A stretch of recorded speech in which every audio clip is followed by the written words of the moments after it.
he's running camp right now with the team.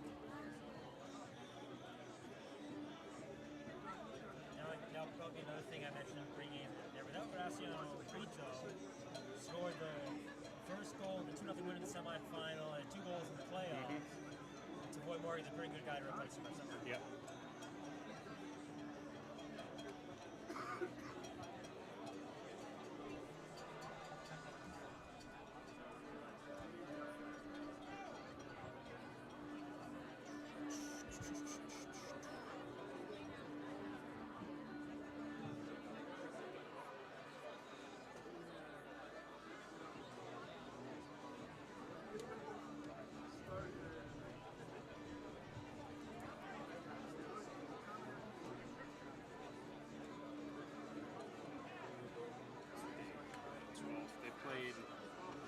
Good for them.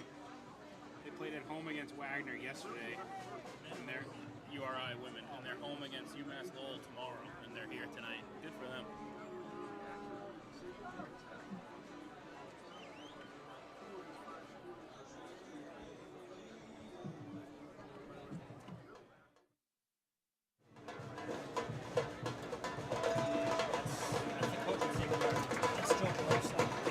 Yeah, both of their teams are over here.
Ladies and gentlemen, once again, welcome to Richfield here at Yale University for tonight's NPSL Championship between Midland-Odessa FC and your City Express.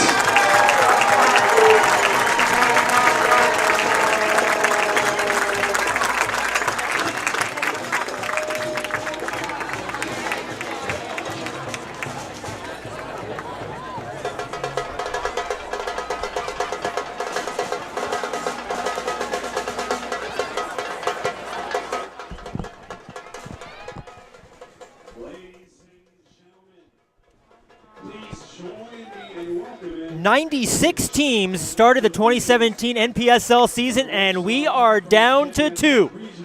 Elm City Express hosting Midland-Odessa FC in the 2017 NPSL National Championship, powered by Miter. Welcome into Reese Stadium in New Haven, Connecticut. I'm Tom Felice with Nick Serbinski, and we'll bring you all the action live as the trophy is on the line. Elm City comes into this game with a record of 13-1-2. Midland-Odessa a record of 12-3-0. And Nick, these two teams have had two very different paths to get here. Yeah, Tom, it's been an interesting ride in the first season in the league for both teams, first season of existence for Elm City Express, and they've, luckily for them, ended up on a good path to home playoff games all the way through, but hasn't really been from the luck of the draw. They've just come out and taken care of business, led really by that defense and that goalkeeper. Yeah, Midland-Odessa FC, a little different story. They were second in their division, the South Region Lone Star Conference. They were the runner-ups to Fort Worth Vaqueros by just 1 point. But they've been able to run through the playoffs. They went to Detroit, won on penalty kicks in front of 7,500 people in the Motor City last weekend. And now they're here at the championship game. They were able to find 13 guys. They were worried. They thought they were just going to have 11. They had so many guys who had to go back to their Division I colleges, but they were able to keep finding guys. They ended up with 13. One of their worries was they weren't going to find a goalie, and they got Jorge Medina coming back to the team from UT Rio Grande Valley. Yeah, they were struggling to put together a little bit of a roster, and NPSL, obviously, with the schedule coming out, they were unable to take their full roster from the semifinals into this championship game due to NCAA rules and NCAA regulations going back to camp.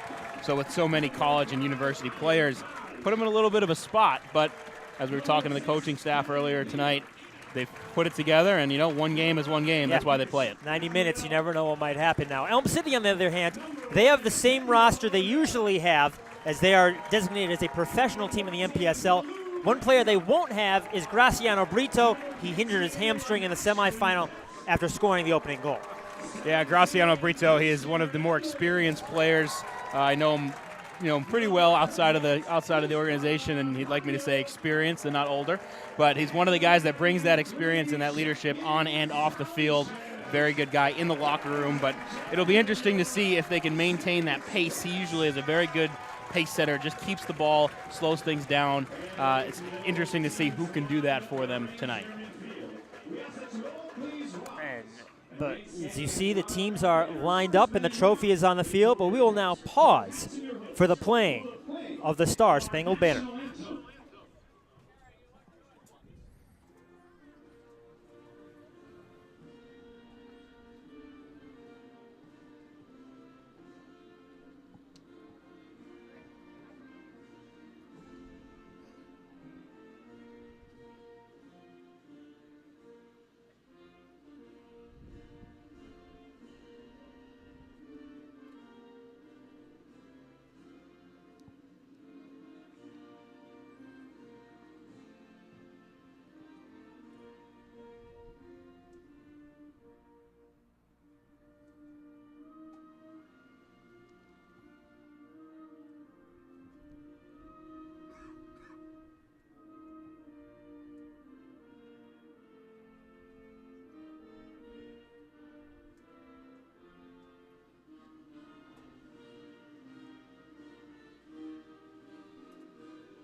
As the teams come across, shake hands with the officials. We'll tell you about the officiating crew. They are honored, like the players, to be given a championship assignment. It'll be Jeff Arthur Holtz in the middle, Jeffrey Swartzel as assistant referee number 1, Thomas Snyder's is AR2, and Randall Kelly is the 4th official. Elm City, as we mentioned, their first season of existence. They are coached by Teddy Haley, recently crowned the NPSL Coach of the Year. He's a local guy, grew up in Milford, and he's getting ready to start his 13th season as the head coach at Post University in Waterbury, Connecticut. On the other side, it's Matt Barnes on the bench for Midland-Odessa FC. He is the head coach at St. Mary's University in San Antonio. He's had stops at Embry-Riddle, Lubbock College, and San Francisco State as well. He's assisted by Dave Jacobs. Yeah, interesting coaching battle here. Teddy Haley, obviously, like you said, a local guy, and a lot of this team is local from the area, have supporters. We're watching them throw scarves into the crowd right now. Both teams, good NPSL promotion here, but they have packed this building Last game for the semifinals, over 2,000 fans. Tonight, it'd be hard pressed to say it's not 2,000 right now, and they're still funneling in from the tailgate section in the parking lot. It should be a great atmosphere. Shows the area, the soccer blood that is in this area. Yes, Connecticut always shows very highly when you look at ratings for professional soccer and international soccer, and both in Hartford and here this year, fans have come out to watch these teams play. We do have a ceremonial coin flip that will take place in a couple of minutes. And we mentioned Elm City without Graciano Brito, one of their starting strikers, but they have the back line intact they've had all season. And after giving up 4 goals in the first 5 games, Elm City has only given up 2 goals in their past 11 games. Yeah, and the back line has just been outstanding. Just solid from, the second the ball's kicked off, really all the way through. And some games they played have not been close. It's easy to kind of back off and kind of lose focus there, but they've done it. They've come all the way through, and you cannot mention them without mentioning Matt Jones in goal. Some of these clean sheets hasn't had a save, but there are some others where he's made a key save here and there, and he really does guide that back four with that MLS experience and that kind of different level of play. He's done the job as well. Matt Jones was one of the first signings for this team. The backstop was playing for the Philadelphia Union last year, along with their USL affiliate Bethlehem Steel. After spending a lot of time in the Portuguese leagues, he went to college at Sacred Heart University, so he's very familiar with the area. Wanted to come back to the area with his wife and young child because her family is near, and he's found a very good spot to stick with the team. And he's led this defense that has stood tall all season. So you see Midland-Odessa FC. They are in white. They had guys showing up this afternoon. It has been a long trip. A lot of the D2 players were back at their college. They left their college this week to come to this game. Yeah, it's like we said before, a unique situation for this team. You really do have to give them credit, not only to put a team together, but to be out here and be focused and really try to get this done. They're coming out with 13 players, some of whom have not played together at all. Practice players just on the roster. Luckily for Midland-Odessa, they were able to find a player that has actually played goal in the past. They were looking at potentially their leading scorer playing goal tonight, and you read some of the articles and saw some of the reports. It did not look pretty, but for their sake and for the sake of all the fans here, should be more competitive than people were expecting maybe 24, 48 hours ago. Yeah, one of the ideas being bandied around was that Ricardo Palomino, the leading scorer for the team, would play goal because he has an interest in the position. He's 6'3", so that helps him out too, and he's someone in the defense for Elm City is going to have to pay close attention to. There's always been one or two guys on each team Elm City's seen come in that they've tried to lock down on and prevent those extra chances or those counterattacks, and they're going to have to do that against Palomino tonight and the rest of Midland-Odessa. It'll be interesting to see how Midland-Odessa comes out. Do they come out and attack and try to put some pressure on, or are they going to sit back, pack it in, and try to just survive throughout this first half? So the starting lineup for Midland-Odessa, they have Jorge Medina in goal. Alex Bampa plays left back. Anton Jarvis, the other latecomer from UT Rio Grande Valley, plays at center back along with Gabe Rivera, and J.P. Puelma is out on the right. Isaac Sanchez is the left midfielder. Alex Vaughn Holly and Andrew Moulton play in the center of the park with Anthony Atanasoff out right, and Ricardo Palomino and Cooper Gapayo play up top. Elm City lined up as you usually see them, as Ashton Pett at right back in front of goalkeeper Matt Jones, Arian Lacage and Istvan Canyo in the center backs, Kevin Apina out on the left. In the middle of the park, we have Kalu Kaita and Christian Hernandez. He really makes things go for this team. Lucas Gabriel plays in the center as well, as this one's quickly on Jones, and he just sends it to safety into the middle of the field. That could have been a disastrous start for Elm City. They have Daniel Oliveira playing on the left side, Shaquille Sanchez up the right, and Savoy Morgan in at the center forward position. He draws the first foul of the game. Well, they definitely answered our question pretty quickly. Midland-Odessa just applying all kinds of pressure right off the opening start, and obviously not going to sit back. They're going to try to get that lead so that they can then sit back and maintain it, but didn't get the break they were looking for early. Free kick played into the 18, easily collected by Medina going into his redshirt senior season at UT Rio Grande Valley. He's out of Mission, Texas. Canio gets his head to the clearance. Hernandez looks to set things up. Christian Hernandez was one of the first homegrown signings in Philadelphia Union history. Was playing as a very young man, just 18 years old, playing in MLS for Philly. His ball is blocked there, and Palomino is able to get his foot on it. Has some options. Goes down the left side for Sanchez. Sanchez to Bampa, who cannot catch up to it. It's out for a goal kick. Yeah, you talk about Hernandez. He really is the catalyst for this team. He always seems to be in the mix on any goals that they've scored, at least in home games this year. It's just everything, like you said, goes through him. If it's slowing the game down, he could take a couple extra touches. If he's trying to pick up speed, hit a guy making a run towards the middle, he can do that as well. He's just been outstanding for this team. 3 goals in the regular season. He's added 1 more in the playoffs. In the playoffs, Elm City has outscored their opponents 11-1. 50-50 ball won by Midland-Odessa FC, but it ends up on the foot of Savoy Morgan. And he's taken down. They call a foul, and they're going to call it just outside of the penalty area. This will be a free kick in a dangerous spot. And we might see a booking as well. We're just 3 minutes in. We'll wait and see what referee Jeff Arthurholtz does. Remember, just 2 subs on the bench for Midland-Odessa FC. So they really can't afford anyone to get in trouble besides that. Last thing you want to do is be playing down a man for a long time. But no card here, just the foul. Actually put well outside the 18-yard area. See what kind of ball Hernandez can put in. Watch out for Canio on the back side of the box coming in from the back end. Canio, another local player from North Haven, played at the University of Connecticut. Ball is crossed in, and it'll end up being a corner kick. First of the game coming up for Elm City. I don't know if that was the ball Hernandez was looking for there, but a little bit more room now on the corner. He played a couple of these in a couple playoff games here, last few rounds, that did the job. This one towards the back post. Canio gets ahead to it, and Medina's there to grab it before Morgan can do anything. Medina quickly looks long. Palomino is 1-on-2. Pet there defending him. And Canio can send it backwards and allow Elm City to reset as the center backs were up for the corner kick.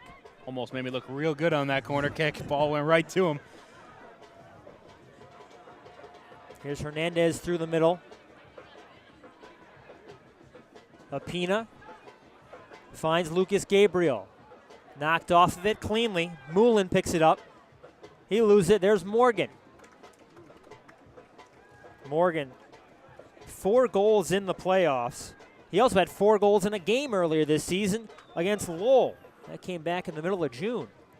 Ball played over the top, and it's offside. Sanchez was onside on the far right, but in the middle of the park, Gabriel was offside. And the first time we've seen the flag go up today. They call Morgan the Bull, and in that game he scored 4 goals. He was doing absolutely anything he wanted. It was incredible to see that happen. And in the playoffs, it's been actually more impressive. Every game he's come in as a sub and has scored a goal. It's just makes Teddy Haley look real good and it makes him real confident in his substitutions. Morgan named a Northeast Region Best 11, along with Christian Hernandez for Elm City.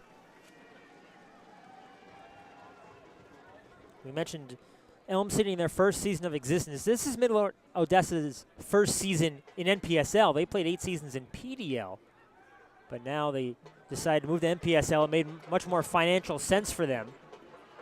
Sanchez with it. Finds Pet looking to cross. Sends it in. Just too far on the back post for Oliveira. Apina. Oliveira. Cleared to Hernandez. Lost it in with the left foot. Morgan there! And it's just over the bar. First good scoring chance of the day for Elm City. It's just such good touch from Hernandez. That ball looked like it was in slow motion coming over the top. right onto the foot of Morgan. Just got a little bit too much on it. In addition to playing for the NPSL championship, both of these teams looking for a spot in the Steinbrecher Cup, the National Amateur Championship, usually played in early June. Three teams already qualified. The USASA Amateur Champion Lansdowne Boys out of the Cosmopolitan Soccer League in New York. They won the USASA Amateur Cup last week in Milwaukee. Charlotte Eagles, the PDL champions, and the Michigan Bucks, who are the reigning champions of the Steinbrecher Cup. Both of these teams already qualified for next year's U.S. Open Cup. It'll be the first time either team has played in the Open Cup. Midland-Odessa would have gotten in if they stayed in the PDL this year, but by switching leagues, they gave up their earned berth.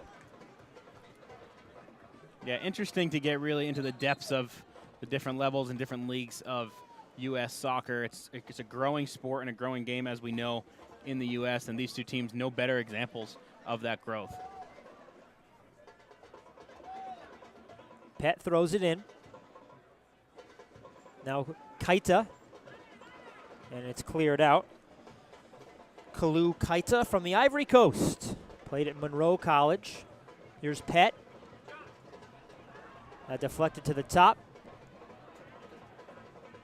Headed, and Pett is able to get there, but it was knocked off of him. It will be a throw for Midland-Odessa FC.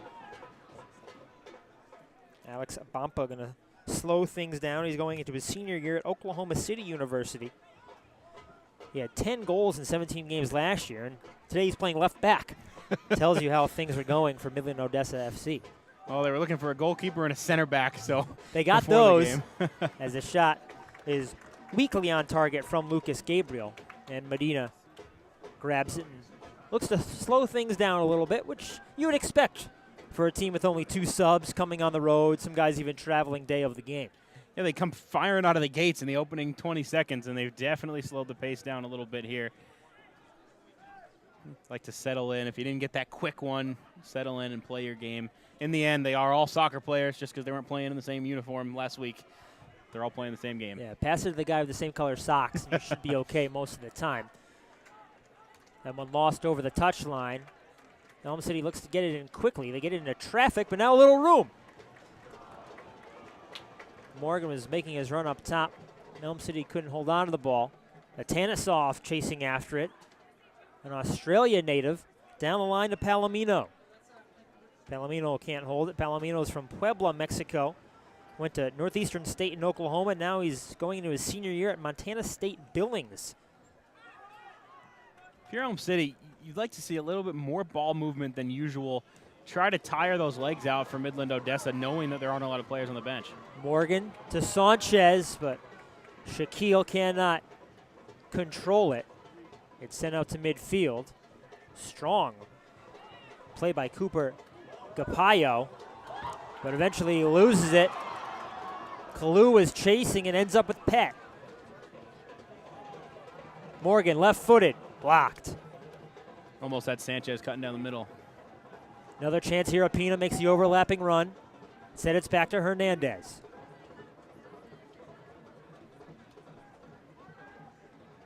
Goes all the way to the right side. Ashton Pett will track it down. Pett played it. Quinnipiac, of course, a lot of Quinnipiac players. Eric DaCosta is the technical advisor for this team, the head coach at Quinnipiac. Ball over the top, too long. Medina takes it in. Mentioned Teddy Haley, the head coach at Post, so there's a lot of guys who played at Post as well on this Elm City squad. Yeah, Quinnipiac alum myself. Matt Jones, also the women's soccer assistant coach at Quinnipiac, and of course Graciano Brito is with the men's team. So there are some connections there. There's connections all over the state with this team. Makes the story even better.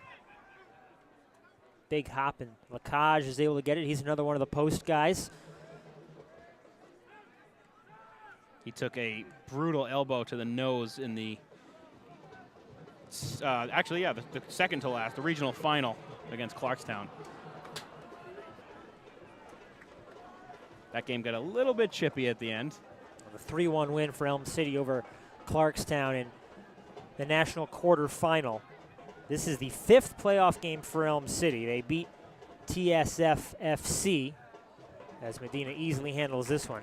They took them down to win the Atlantic Conference Blue title. Then they ran over Legacy 76 4-0. The Clarkstown game and the semifinal where Elm City beat CD Aguilichos from California. That game was 2-0. Clarkstown game was pretty tight. The third goal was scored late by Elm City to seal it, but that got a little dicey at the end, and like I said, once it was out of reach, also had a little bit of chippiness to it, but just some good energy in a playoff game between both teams. TSF game was also a little strange after having played them on the road last game of the regular season, but shut them out both times. Pet with it. Goes to Sanchez. His ball is knocked out for a throw-in. For Midland-Odessa, they've had to play 5 playoff games so far. First one was a 3-1 win over the Dutch Lions. Then they took down the Shreveport Rafters 2-1 as there were 2 upsets in their playoff bracket. Fort Worth Vaqueros, who beat them in the regular season table, were knocked out by Shreveport. And after Shreveport, Midland-Odessa took down Wichita, Nashville, and in the semifinal against Detroit City up there, Keyworth Stadium, 7,500 people in the stands, and it went to penalty kicks. Detroit City hit the crossbar twice in overtime, but they were denied as Kaita's shot goes over. And Midland-Odessa on to the championship game. Detroit City had an interesting run to the semifinal as well. They obviously took out Ann Arbor, who was the top team coming in, and some fans watching that one at the end of Elm City's game that same night to find out they would have home field advantage throughout if they continued to win with the Ann Arbor loss, and 2 weeks later, here we are. Need to check a match score, find out who's on top of the goal scoring charts, or catch up on the latest news? You can do it all by logging on to www.npsl.com, the league's official website. Apina holding it, spinning out of it for Elm City. And eventually losing the ball, and Apina fouls Andrew Moulin. Moulin from Faribault, Minnesota. He started all but 1 game for this team. He is out of college. He played 4 years at SIU Edwardsville, was an All-Missouri Conference player. And he had a trial at San Antonio's USL team. They didn't have a spot for him at the moment, but Matt Barnes, the head coach, has a good relationship with the San Antonio team, so he was able to get him here, get him some games, and Barnes believes that Moulin will be a professional player somewhere soon.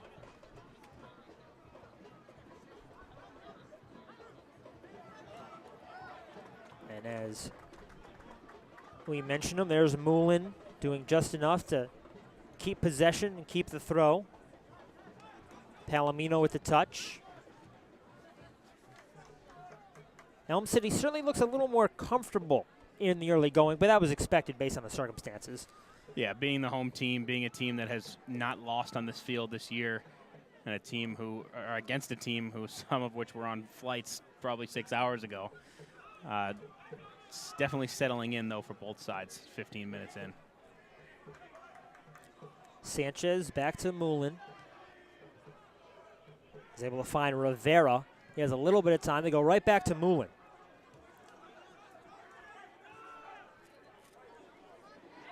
Bampa has trouble with possession, and Kite is able to take it to Hernandez. And it's tough for Gabriel. He was put off by the pass. Here's Vaughn Holly. Canio steps up to win it. Oh, he looked like he got clipped right on the back of the ankle there. Yeah, and they were looking for advantage for a second, but it was brought back by the referee, Jeff Arthur Holtz. Didn't look like Sanchez was going to get there before the keeper. He's complaining about it, but not sure he would have had a chance. So we have a free kick just behind midfield for Elm City. Kaita back up and good to go. 4 shots to none so far for Elm City, also somewhat expected based on how their defense has been lately, but not too many great chances, just the one from Morgan. Try to get something here. Here's Apina towards the goal line. And it's kept, no, it's not kept in. It'll be out for a corner kick. Medina acting casually there, but he was not able to maintain possession. It'll be another corner kick. We saw a very good chance off an early corner kick from Hernandez. He'll take it now from the other side. Yeah, that's one of those mistakes that you'd love to take advantage of if you're Elm City. Not going to get that many chances like that. Really handed a corner kick opportunity. And a foul called coming out. Morgan got a little bit excited. Found his way into the goalkeeper. And he's checking on Medina. Options very limited after Medina. Well, they probably have somebody in the stands interested in the goalkeeper position, right? They could fill in there. Oh, they being Midland-Odessa FC went back and forth with the league, seeing what the restrictions were for players. So there are going to be no surprises showing up at this point for Midland-Odessa. That is for sure.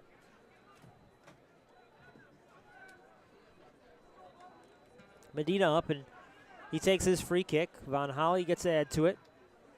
Vaughn Holly, a second-team all-league player. Watch out for his speed. Morgan finds his way into spaces you never expect him to get to. Vaughn Holly on it again.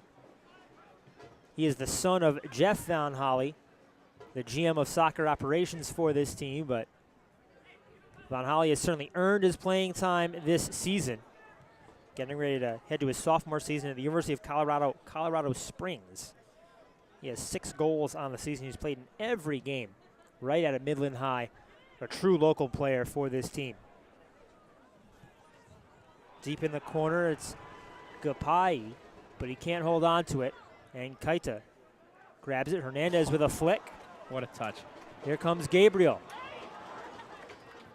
He wants to keep it, bypasses Oliveira. And it'll go out to Apina. Kevin Apina from Danbury was an All-American at post. One of the many local products, true local products, born and bred in Connecticut. Apina brings a lot of energy to the pitch, too. Always creating. Still chasing it. It's Medina who comes out. Oliveira might have gotten a piece of him, but no harm done. Not making it easy for the lone goalkeeper on the roster from Midland-Odessa. He's taking his lumps early going. Crowd still filing in. Just incredible representation of Connecticut soccer and the fans that exist here. There have been good showings all year, and it's just grown and grown and grown for this Elm City Express team in New Haven as success has come. Word of mouth has spread about this team. It really is all word of mouth. A program or an organization in their first year, marketing and pushing the attendance may not be the top priority because first it's putting a team together and now then it's competing, and they haven't had to do too much to make it happen. The winning has done most of the work. Hernandez draws the foul. Elm City plays it quickly. Gabriel turns, slots it through. Here's Hernandez. Sanchez, the shot. Oh, Sanchez was offside. Just snuck ahead of the second to last opponent. And the flag went up. Staples Copy and Print is a proud sponsor of the National Premier Soccer League and the Staples Make More Happen NPSL Goal of the Year contest. Staples makes it easy to make more happen, from finding whatever you need, from flyers, banners, and fan giveaways to corporate products and printing. We're always looking for ways to make things easier for our customers. Visit Staples at 85 North Main Street in Brantford and 24 hours a day at staples.com. Make more happen with Staples Copy and Print. Elm City with the ball again. There's Apina on the left side. Room to run for the left back. Tanisov chasing. And Mullen sends it forward. Gapayo to Palomino. And a crunching tackle from Lacage. Oh, that should from this angle should have been Elm City's ball, I thought, off that challenge from Lacage. Didn't get it. It is a throw-in for MOFC. That kind of tackle belongs over at the Yale Bowl next door. Yeah. That was tough.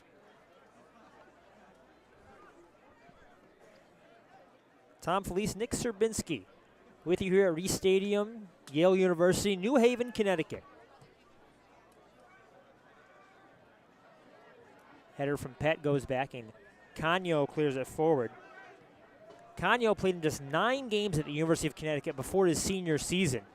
He's been a stalwart on the center back line as Pett goes in hard. His cleats look to be up. He might be lucky to get away with no card here, as Bompa took a big knock. Yeah, the official doing a good job keeping control, but no need to impact the game. Ball played towards the back post. Lacage there. Vaughn Holly's attempt is blocked. Hernandez, as they look to clear. Morgan making the run up the left side. Gabriel's going to hold it. Still in possession. Goes back to Lacage. Canio looks long. Morgan gets a foot to it. Oliveira. Oh, good try there, the give and go. Almost got it on the 1-2, but it goes back to Midland-Odessa. Antone Jarvis loses it. Sanchez was in. It's cleared out. Sanchez, the long left foot. Palomino with a head to it. Canio there to send it to safety. Well, we talked about Graciano Brito earlier. That was very reminiscent of his goal last week. Another back pass, kind of a lackadaisical back pass to the goalkeeper, and Sanchez almost broke in and took it away.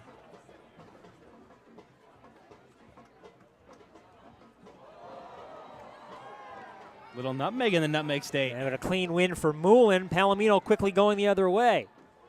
And Lacage is there, another big sliding tackle.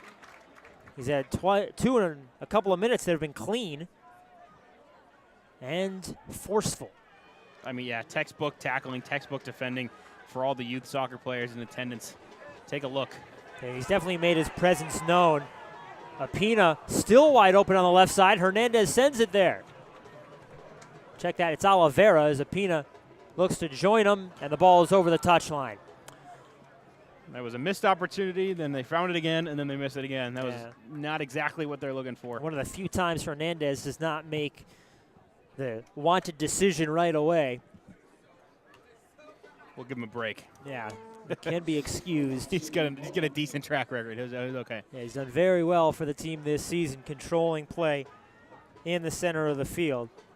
In 2011, he was the U.S. Soccer Development Academy Player of the Year nationally in the U17, U18 division as the top level of youth soccer sponsored by the United States Soccer Federation. He was considered the Player of the Year throughout the country from some 80 teams as the flag goes up on Gapayo. He has the skill and the ability to have whatever future he wants in the game. I think if he has the drive and he can keep on going and stay healthy, he's got the talent. And he's still just very young. That's the thing, you know. A lot of times guys will have been through the ringer of professional soccer, and you'll see him at 27, 28 at the NPSL, PDL level.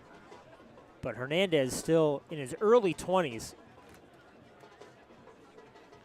And Elm City's done that with a lot of their roster. There's just guys right out of college, still in their prime athletically, physically, and that's been a direct result of what they put out on the field this year. Hernandez with it again to Morgan. Savoy Morgan into the 18. Morgan shoots and scores! Savoy Morgan showed all the ability he's got in one effort right there. Made 2 defenders look absolutely helpless, and then an incredible finish with the outside of the foot, showing the crowd his jersey as he rightfully deserves to do. We talk about youth and kind of a lack of experience. Savoy Morgan just absolutely incredible. Get another look at it here. Morgan using his right foot, moving to his left, and slotting it home to open the scoring in the 2017 NPSL National Championship game. Yeah, Savoy Morgan coming over from Jamaica, didn't play for any school, didn't play any soccer here, just came over and played club for, I think, 1 or 2 years, I believe, and has made a huge difference with the Elm City Express. 5 goals now in the playoffs. Yeah, he scored in the first 3 playoff games, including 2 against Legacy FC. Did not score, but had an assist in the national semifinal, and now he's on the board tonight, putting Elm City on top in the 26th minute. Crowd got back into it. They were lulled to sleep a little bit in the early going, but right back in it now. Jones clearing the long ball. And now the question is, how does Midland-Odessa FC respond? They are now down a goal. They can't sit back. They were certainly not parking the bus or anything like that early. But now they have to go and attack the game. They have to find a goal. Yeah, I'd say it was more of a sit back and less of a cluster. They weren't trying to fill the box. They weren't trying to protect. No. They just weren't They attacking. were feeling the game out. Weren't early taking on. chances, looking for counters, and it's okay. But now, like you said, they need to turn it up and try to make something happen. Elm City, on the other hand, anyone that was here or saw the Clarkstown game, Elm City cannot sit back. They did that. They took the lead against Clarkstown, and they sat back and really allowed Clarkstown to get back into it and build momentum. They need to get away from that in this game to avoid the same thing. Hernandez with space again. Cleared forward. Pett's going to be in a foot race, and it's out into touch, and it'll be an Elm City throw-in.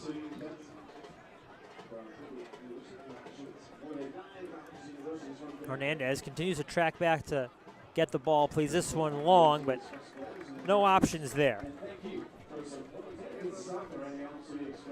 28 minutes in, good pace, good momentum for Elm City. If they could ever get another one before the break, could really change the message in the locker room at halftime. Elm City content to let Midland-Odessa possess across the back, and now things become a little more tricky as Moulin has it in the center of the park. Finds Bampa. Sanchez overlaps. Moulin again.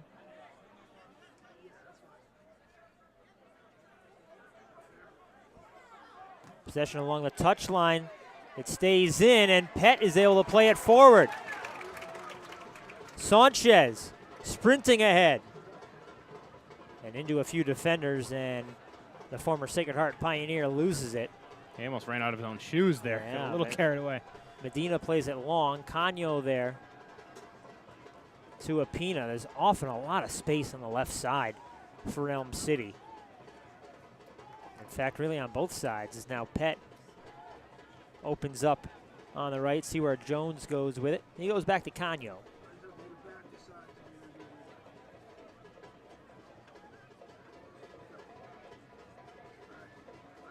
Something about a good drum that just adds to that atmosphere, isn't it?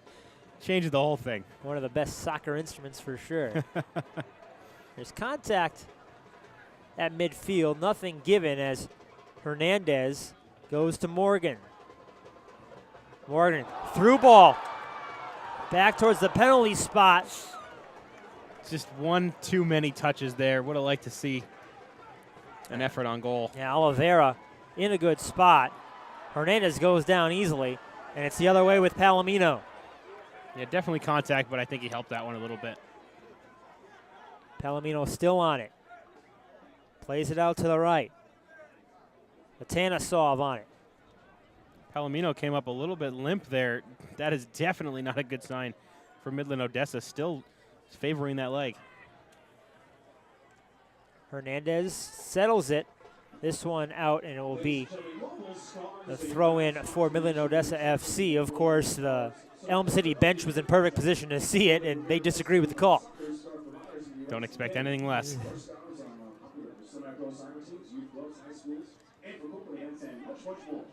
Bampa to J.P. Puelma, the Chilean. Have not talked about him too often tonight. MOFC stays on it. Mullen into the middle. Looked like Bampa had his elbow up on Canio. Nothing called, and a chance here the other way. A long ball for Sanchez. Foot race. Medina is the first one there. Great instinct from Medina. He had about a half second to make a decision, and he made the right one. Did not clear it out of play, but no quick counterattack off of it for Elm City. This one over the top. Morgan, the intended target. Medina there again. Had to come out of the 18, play it with his head. That decision I'll second guess a little bit more than the last one. That was a little bit too nonchalant there. He saw the bull rearing down on him, so he had to get out of the way. Savoy Morgan was charging at Medina. Yeah, when he gets ahead of steam, I'd get out of the way too. That is not a guy you want to get in front of. And of course, one of the questions about Medina is, when was the last time he played in a game? He has not been playing with Midland-Odessa too much this season. Bampa falls down and then commits a foul as Sanchez is hit. Yeah, that was a little bit unnecessary there on the ground making that tackle.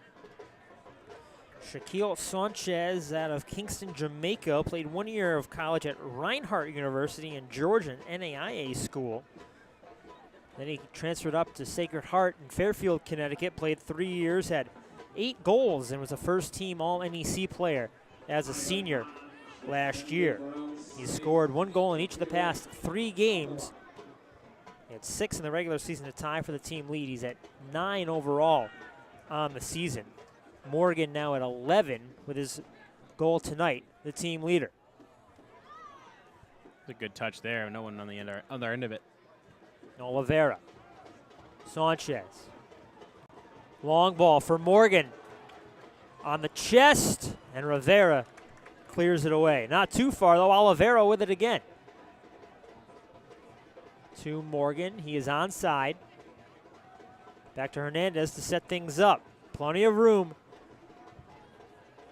for Hernandez. Morgan off balance.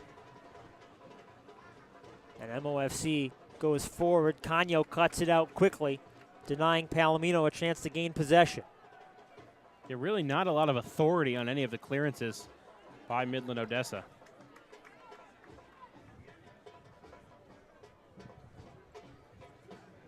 And you can see plenty of space. Midland-Odessa not pressing at the moment. Although they are down, they do know that they have some 55 minutes to find a goal. They do not need to risk going down 2-0 early on an offensive mistake. Yeah, and Palomino, if you really look, he's definitely not 100% right now. You don't want to speculate about the kind of injury or what it is, but just watching him run, he's wincing with every step. Not a great spot for him as the really only go-to guy for this team.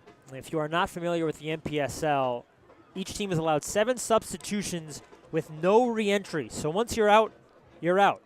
And as we mentioned, there's only 2 players on the bench for Midland-Odessa FC. So they can only make 2 changes in the 90 minutes or possibly even 120 minutes if this game goes to extra time. Yep, 9 players are guaranteed to play the full time for this squad. Not a problem for Elm City. They have a full bench. Down the line to Bampa. Alex Bampa loses it. And it's taken in the middle. Now, we've seen Bampa and Sanchez switch. So Isaac Sanchez playing left back, Bampa playing left midfield for Midland. Certainly plenty of exploration and trying things out for the team in white, Midland-Odessa FC. Yeah, the other layer of that whole situation was because of how they had to put the roster together and where everyone was coming from. They didn't practice once before playing this game as the team that's on the field. Not a position I want to be in any sport. Yeah, Andrew Mullen was the only guy who was in Midland out of the players who were on the roster for the semifinal. Even the coach wasn't in Midland. He was in San Antonio with his college team. A couple of the players were back visiting family in Mexico, and a couple of the players were with their college teams. Sanchez on it again, attacking down the right.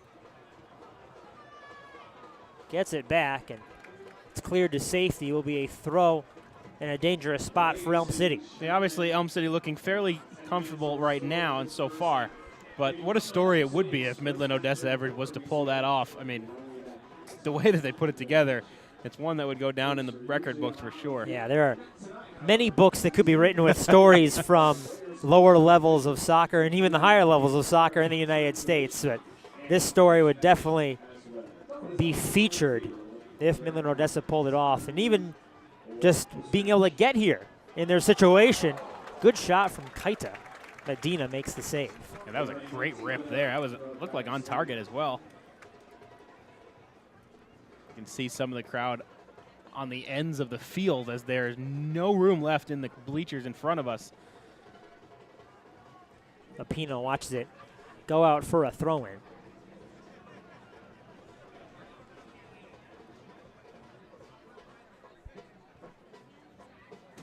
Jones looks long. And a foul call. They call it on Morgan. He didn't jump. He's going to say that there was a player on his back, but Morgan never even thought about jumping. And MOFC will control it in the back. Better just let that one go, and no need to get into the referee's memory for any other reason. That was almost a full hug. Yeah, Kaita being held. Palomino, as we mentioned, he still appears to be limping a little bit. I think he was just trying to slow things down there. Yeah, it looks like any quick counters. They might have pulled him off the front as well.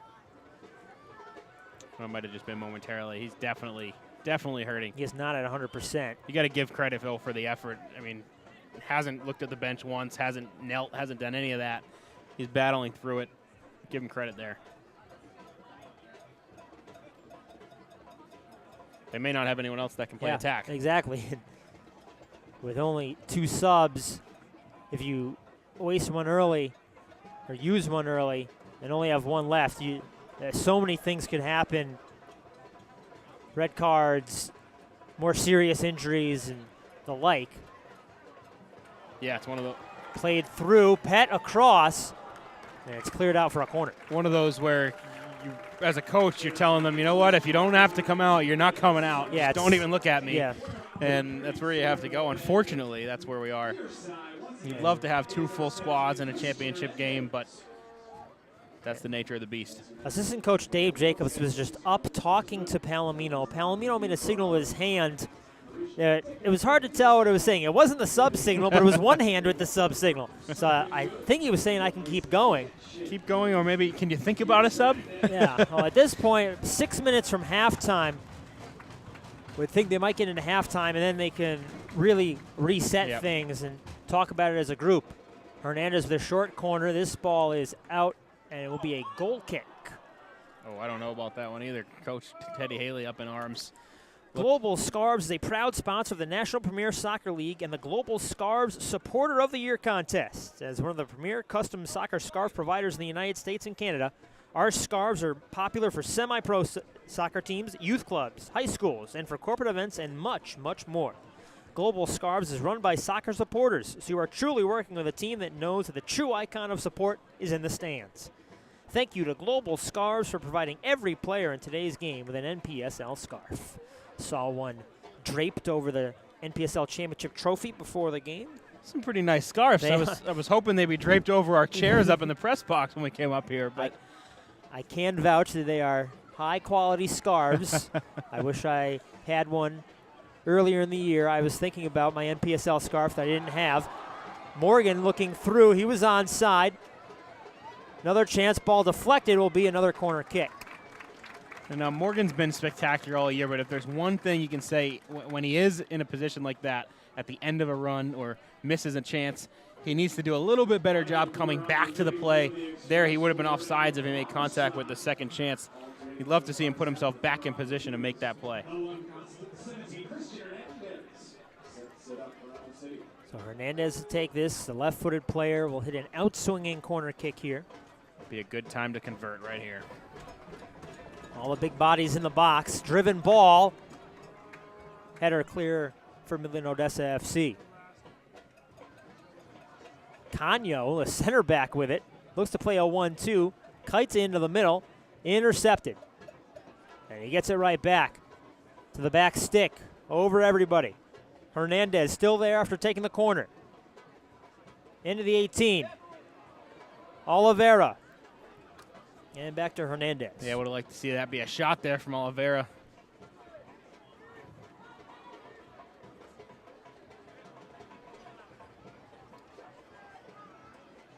Kaita.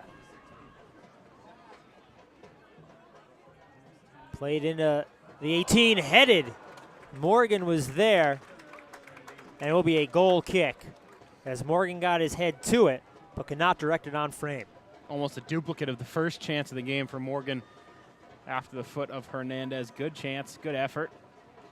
He was double teamed and was able to split the difference, get a piece of it.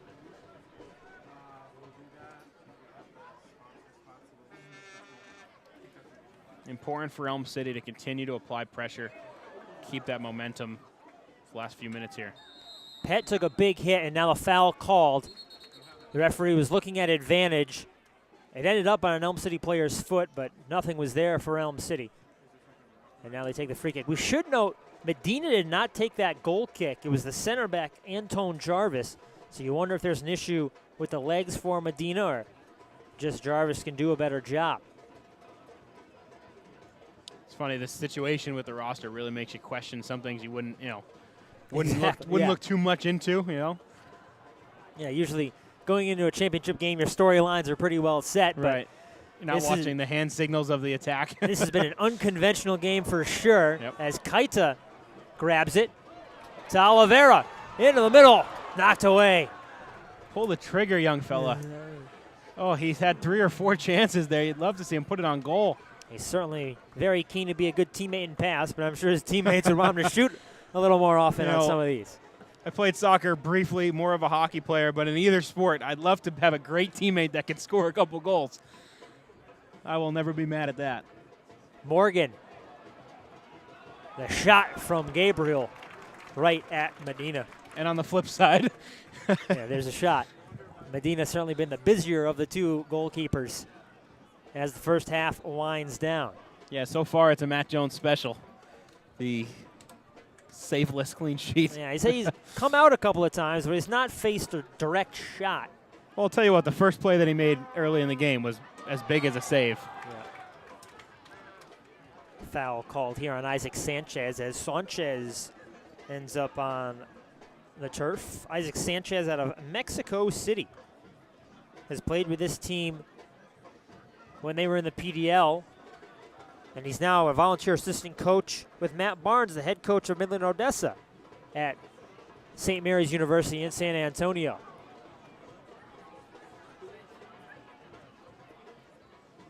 Canio on it to Hernandez. Checks his shoulder and turns. Through ball. And now it's cleared out. There'll be another corner kick. That was a great ball from Hernandez. Just effortless. Just timed it right, put it right on the foot. Give Midland-Odessa credit here. They've done well without packing it in to keep it 1-0. So Hernandez, who was knocked down after the play in the center circle, jogs all the way up to take this corner kick. He's hit a few that have been very dangerous. Canio is up. Lacage is up. Kaita up for Elm City. This one played to the front post. Lacage was making the run, but it's cleared. Oliveira to Hernandez again. Into the 18, the shot, and it's Morgan again! Savoy Morgan with his second of the game doubles the Elm City lead on the stroke of halftime. Well, spoke too soon for Midland-Odessa. We said give them credit for keeping it 1-0. They stopped that corner as well, but Hernandez on the other end of a ball from the far side puts it right at Savoy Morgan, and it's almost too repetitive to even be entertaining at this point. Hernandez to Morgan, another goal for the Bull, and a 2-0 lead for Elm City. Take another look at it. Morgan unmarked, just atop the 6. Puts it just underneath the crossbar with the right foot. For a guy with little to no experience in any league like this or any team like this, he has had one heck of a year. Incredible effort. From St. Catherine, Jamaica, he played at Bassick High School in Bridgeport for a very short period of time. And now he's scored 12 goals on the season, 6 in the regular season, and 6 more in 5 playoff games. I mean, the kid is a stud. I don't know enough about the history of this league to know any of the record for the playoff goals, but it's got to be close to 6 goals in 5 games, especially for a kid playing in his first year in the organization's first year. You know, it's an Elm City record. Absolutely. Midland-Odessa is running stoppage time. Only 1 minute was announced, so probably the last chance coming here. MOFC looking to steal one before halftime. Boy, do they need it. Everyone going forward. Everyone defending, conversely, for Elm City. Played in deep. It's loose. Jones, as Palomino sends it over the bar. Jones was coming out. He went for the punch, missed. Palomino's head was on it. And it's over the crossbar and out for a goal kick. Certainly the most dangerous opportunity so far. Yeah, that was a big boy collision. Big boy collision in the box, and Matt Jones comes out with the better of it to end the half. That ends the first half. Elm City with a 2-0 lead. Get a look at this last chance again for Midland. Never, as a defender, you never want the ball to bounce in your 18. Elm City getting away with it that time as Palomino put it over the bar. We will step aside, take a break for halftime, come back for the second half. Elm City with 2 goals from Savoy Morgan take a 2-0 lead at the break.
Tom Felice back here at halftime, 2-0 lead for the Elm City Express in the NPSL Championship game. I'm joined by Jeff Default, the managing director of the NPSL. Jeff, welcome to New Haven. Thank you. Good to be back. Certainly a familiar spot for you. Elm City in their first year in the championship game.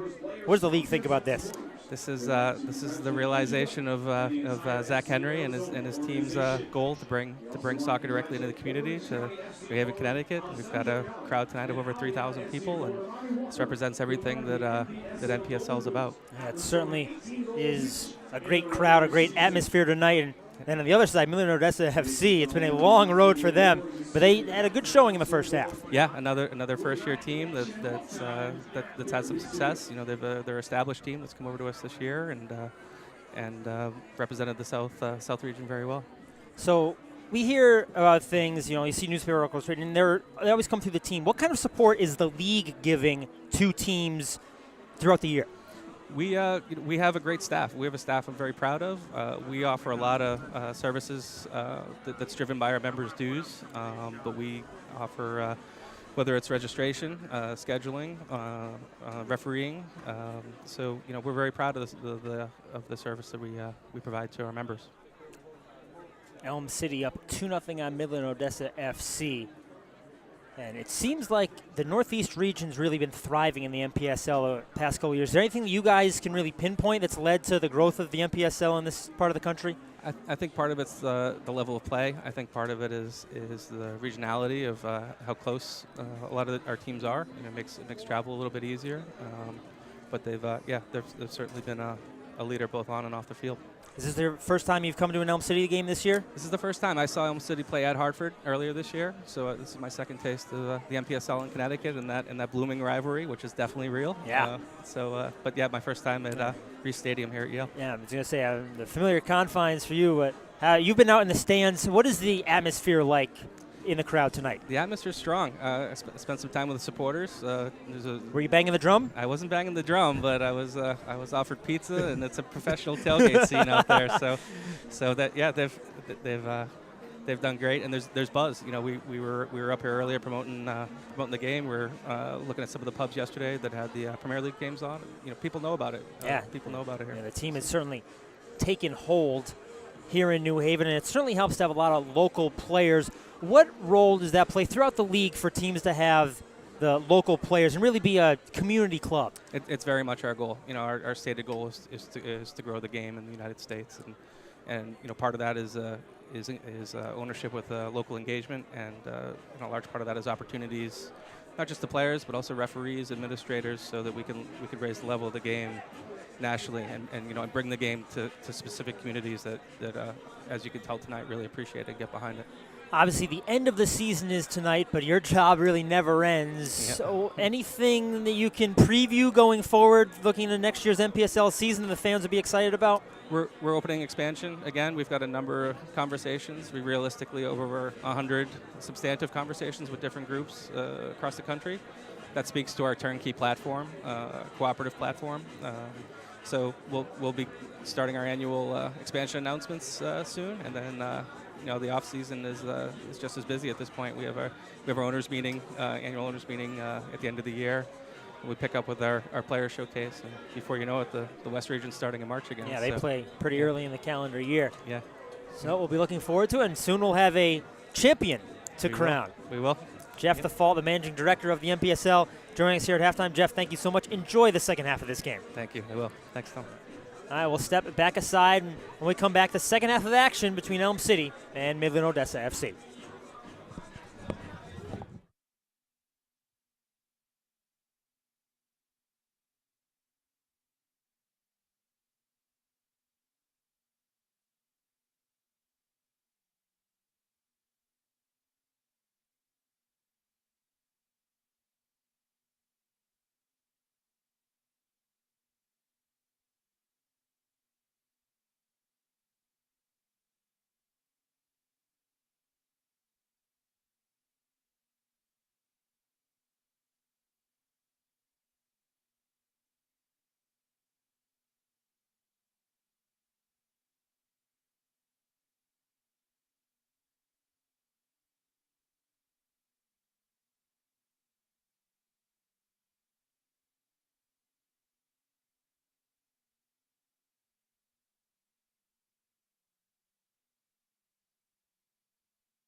was a figure skater though, so maybe that'll do something. Maybe it'll be fine. Maybe it'll do something in the sports before I turn it. Other than sitting down and watching sports. This is I believe it. Those are done. There's a lot of people sitting over here. Where is it?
Welcome back. About ready to get the second half underway. Tom Felice with Nick Serbinski here at Reese Stadium. Elm City Express up 2-0 on Midland-Odessa FC in the 2017 NPSL Championship game, powered by Miter. Savoy Morgan with 2 goals in this one for Elm City to put them on top. Yeah, both coming off the foot of Christian Hernandez as well. That combination has been deadly for Elm City in the playoffs and for part of this regular season. Walked through the crowd at halftime. There's a lot of excitement, a lot of buzz going through this group here. They know they're 45 minutes away from seeing their team win a national title in their first season of existence. Hello to all the viewers all the way down in Brazil as well, watching us tonight. Absolutely. One sub for Midland-Odessa. They take off Anthony Atanasoff and bring on Gil Rocha, so that leaves just Leo Barbara on the bench for the team in white. They are down 2-0, need to find 2 goals here in the second half. And over 3,000 people in attendance tonight at Reese Stadium watching this game. Biggest crowd of the year by far for Elm City. Only look to keep growing that in the future. And we thank you, everyone who couldn't make it to the game and is here watching on our stream as well. Vaughn Holly plays it through to Puelma, who went in hard and is called for a foul. Ref Jeff Arthurholtz making sure to keep things calm early here in the second half.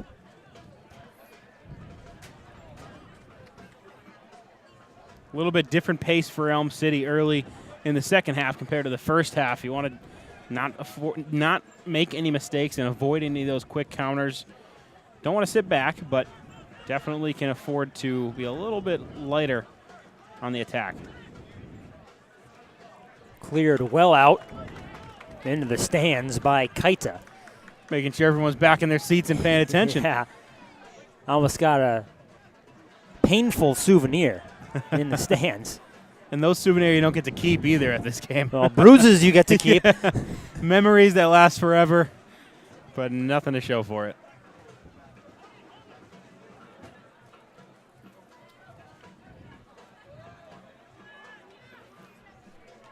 Into the 18.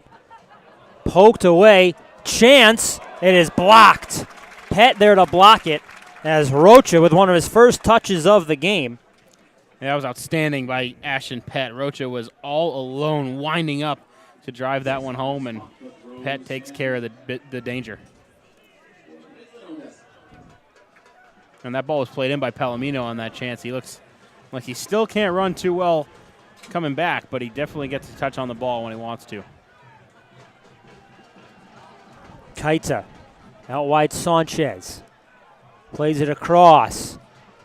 Headed backwards, and Medina is there to grab it. Fans still settling back in. Looks like the teams are too. Start this half. Midland-Odessa needs to try to have some possession here. It's been very quick touches and turnovers. It's not going to get the job done against this Elm City defensive 4.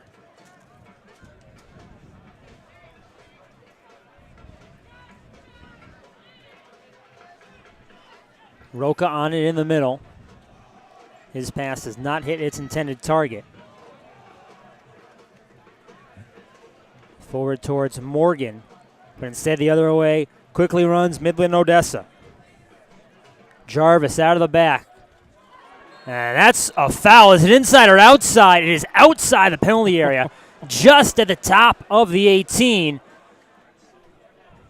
Jeff Arthurholtz, the referee, makes the call. I was not looking for help from Jeff Swartzler's assistant on that end. That was very close. That is as tight as you could possibly get. Everyone from Midland-Odessa looking at the side official saying, oh, he's about 2 feet more inside. I think we're inside the box, but to no avail. Always have to try. Get another look at it here. Contact very close to that line. May have been inside the 18, but the final word is no, it is not. And so a dangerous free kick here for Midland-Odessa in the first couple minutes of the second half. Yeah, Elm City gets a break. They're going to need another one here. This is a great opportunity for Midland-Odessa to cut this thing in half. Sure would change the tone of the final 45.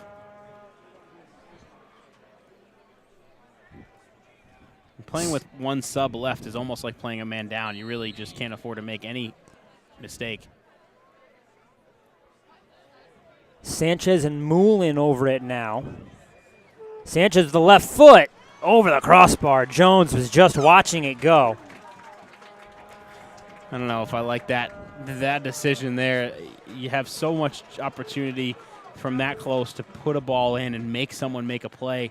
They didn't force Elm City to do anything defensively there.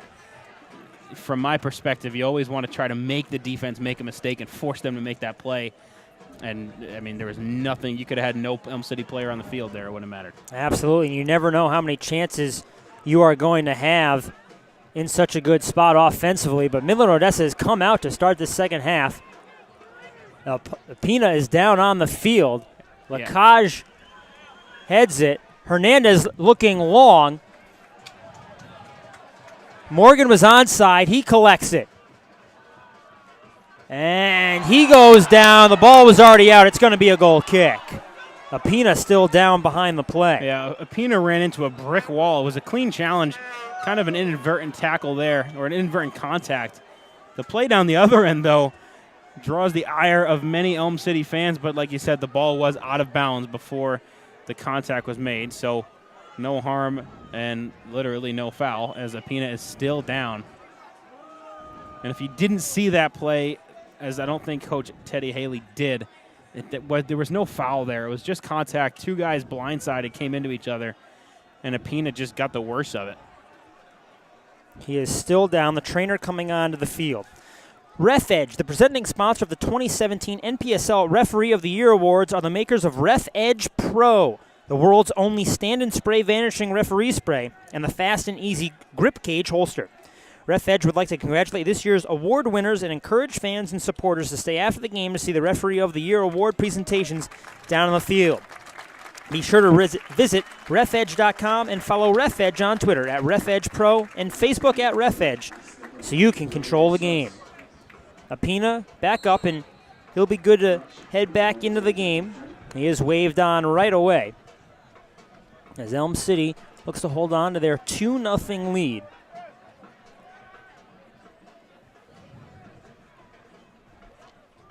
Here in the early goings of the second half, a couple of good chances for the OA team, but here's Sanchez with it over the top from Hernandez.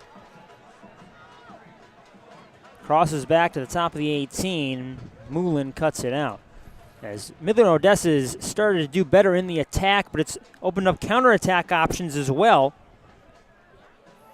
Yeah, I don't mind that from Elm City. If you just take the counters and play your game in the middle of the field. Like I said, I don't like packing it in and sitting back. I don't think it benefits you at all. But no need to push guys forward and take too many chances when you're up 2-0. This is the last day that AFC Cleveland will be the champions of NPSL as Palomino plays into the 18. Shot is deflected wide, and a foul is called. That'll come out. Yep, had to make that call.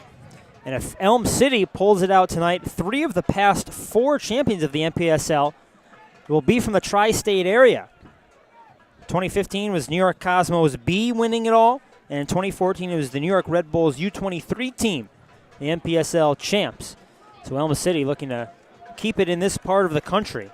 Yeah, it's decent company being too, huh? New York Cosmos and New York Red Bulls. I'll take it. And the reserve teams for 2 different professional squads.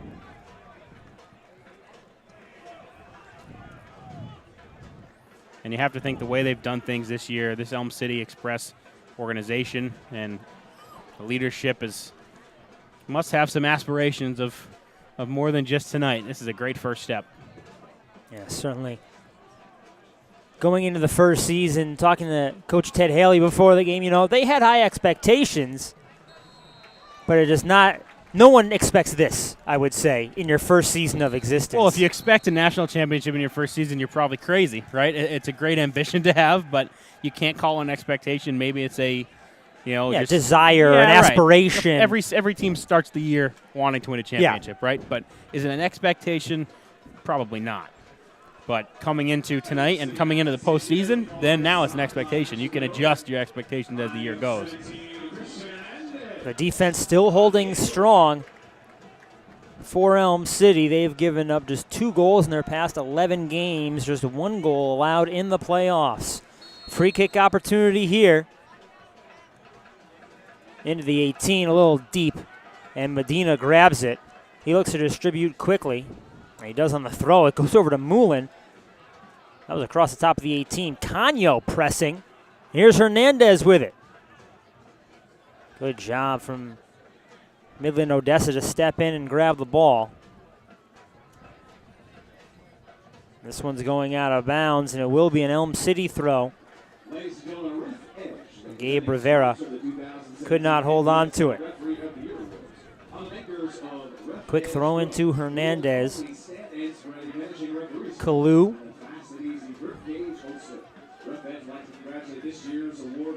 Hernandez on it. Gabriel.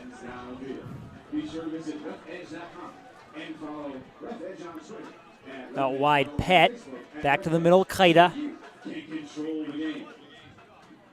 Into the 18. Medina there to grab it. He looks long.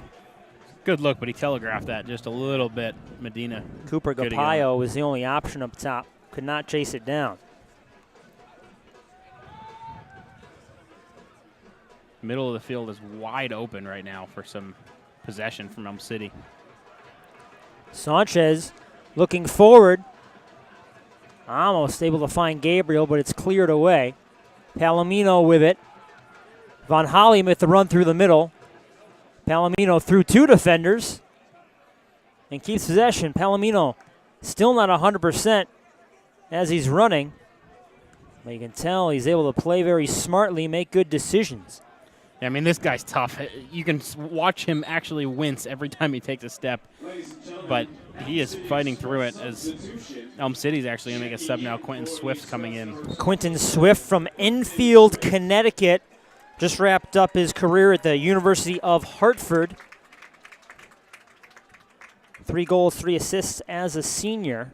Came out of Fermi High School in Enfield. He has 1 goal on the season for this team.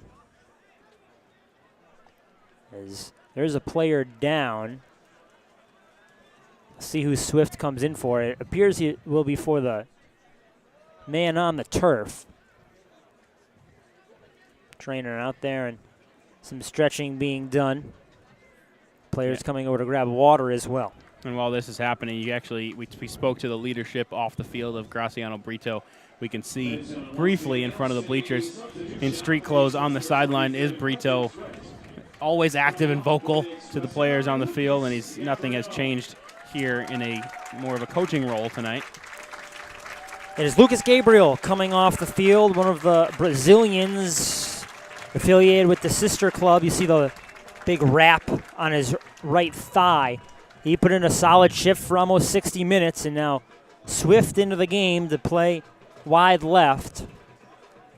Yeah, there's some viewing parties down in Brazil giving a nice round of applause for their hometown boy. That's a foul and should be the first yellow card of the game as Rivera was pulling him back, and Jeff Arthurholtz now is going to do the pulling back. He has not issued a caution, but in the 59th minute, one is coming forward as Gabe Rivera earns the yellow card for a tactical foul. Yeah, just probably a result of tired legs there. Just really couldn't keep up, and that's the only thing he could do was grab and make that play, and pays the price for it.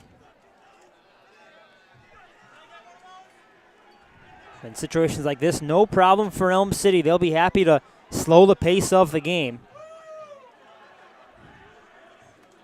And now Rivera, one of the center backs, on a yellow card as well for Midland-Odessa. Remember, they just brought 13 guys. They just have 1 sub left. Off the player in the wall, Puemla, who looked like he kept his arms pretty close to his body. Pretty good one-man wall. Swift unable to catch up to it just in the game. And Medina plays this one out of play. Will be an Elm City throw-in by midfield. That was an awkward exchange all around, from the what looked like inadvertent handball to Swift just letting the ball go by him, didn't even make a play on it. Vaughn Holly in the middle, and the flag goes up on Cooper Gapayo. Vaughn Holly was second team all NPSL. He was joined on that second team by Arian Lacage, the center back for Elm City. And Vaughn Holly just hasn't been able to find his rhythm. He's been shut down in this one. A couple of other players on these teams were honored as well in the postseason. Savoy Morgan made third team all NPSL. Shaquille Sanchez was on the fourth team all NPSL. And one of the players not here for Midland-Odessa FC, Jamie O'Grady, was also honored on the league's fourth best team. Deep throw in for Elm City, half hour to go. The Express looking to bring a championship to New Haven.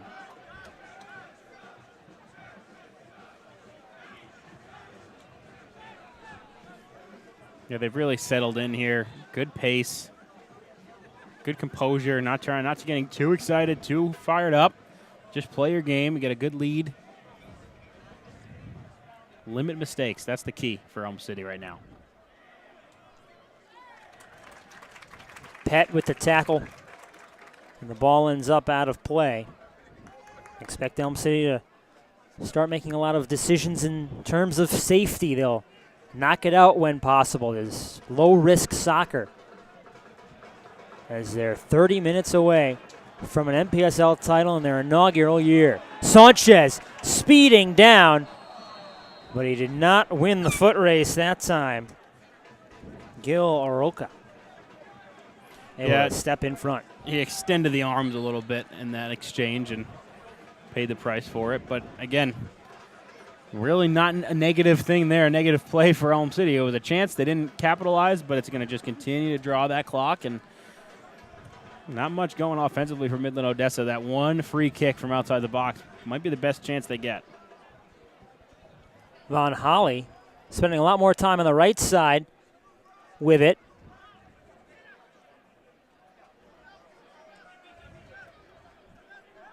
Puelma, Palomino, Roca. This one cleared. Rivera sends it back the other way. Rivera, the only player on the field with a yellow card to his name. Sent all the way across. Sanchez picks it up after Bamba couldn't handle it. Now it's Bamba on it. Sanchez down the line. Across. Another chance for Bamba.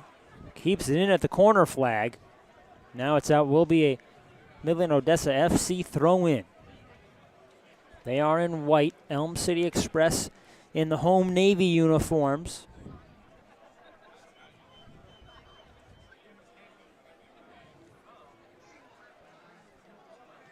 Shot deflected.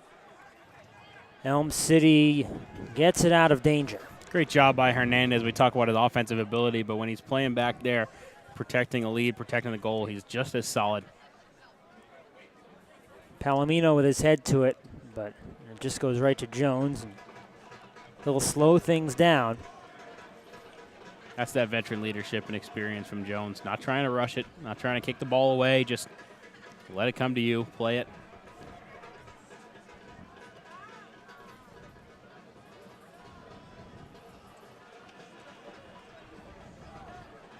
Rivera shepherds it back to his goalkeeper.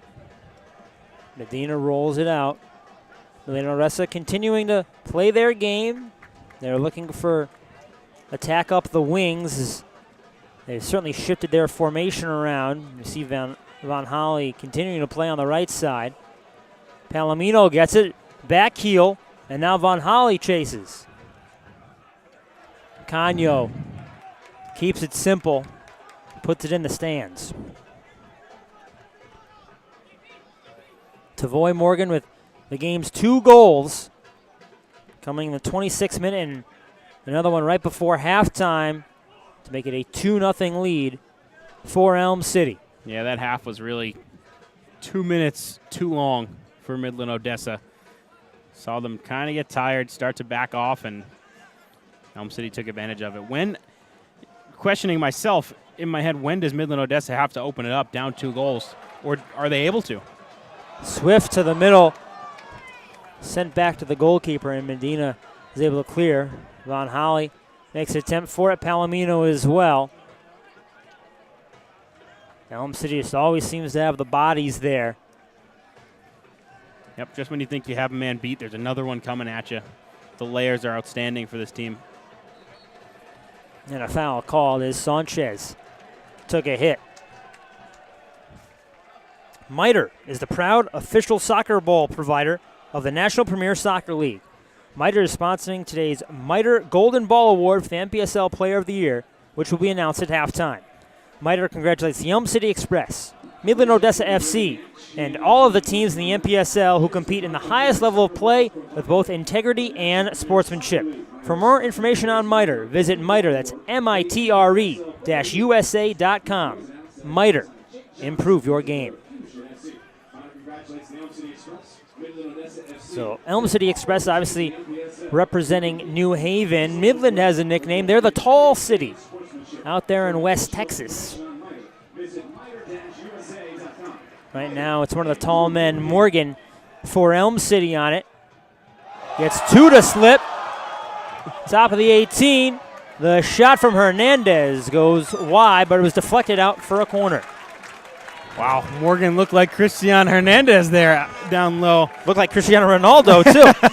You don't see that from Morgan often. He's usually just full, straight-on speed, coming towards the ball and making a play on a run, but he's got the touch when he needs to use it. Yeah, they call him the bull. That was not very bovine right there. That was very tricky. Ends up in a corner kick for Elm City.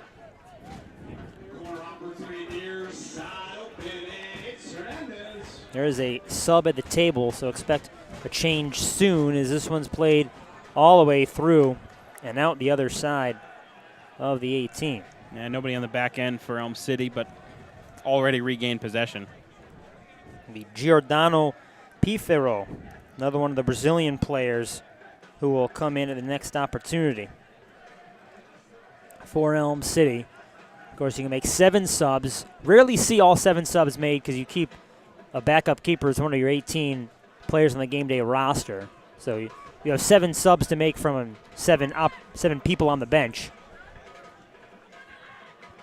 1 sub made, 1 sub left for Midland-Odessa FC. That's great awareness by Matt Jones. Call for the ball, set himself up. It's a game-changing play. And the goalie always with the view of the fields. He found Sanchez. Morgan looking for the hat trick. That was an aggressive attempt. That was more bullish. Yes, absolutely. As Giordano is getting set to come in. He's pointing at who's coming off, but hard to tell who it will be, who is exiting. Looks like could be Sanchez. Who's slowly making his way off. It is going to be Sanchez. Yeah, so Shaquille Sanchez did not get on the score sheet, but certainly had a role to play for this team over the first 68 minutes. You can see he's walking off. He made a lot of hard runs down that right wing. Earned the applause he's being given by the 3,100 people in attendance. Yeah, he was a huge, huge catalyst for this team the last few games. Helped them make that run through the playoffs that got them to this game. And the crowd is letting him hear it, and rightfully so. Absolutely. He scored 6 goals in the regular season. He scored a goal in the past 3 playoff games. One of the key members of this team this entire season that's now about 25 minutes away from an NPSL title if they hold on to the 2-0 lead.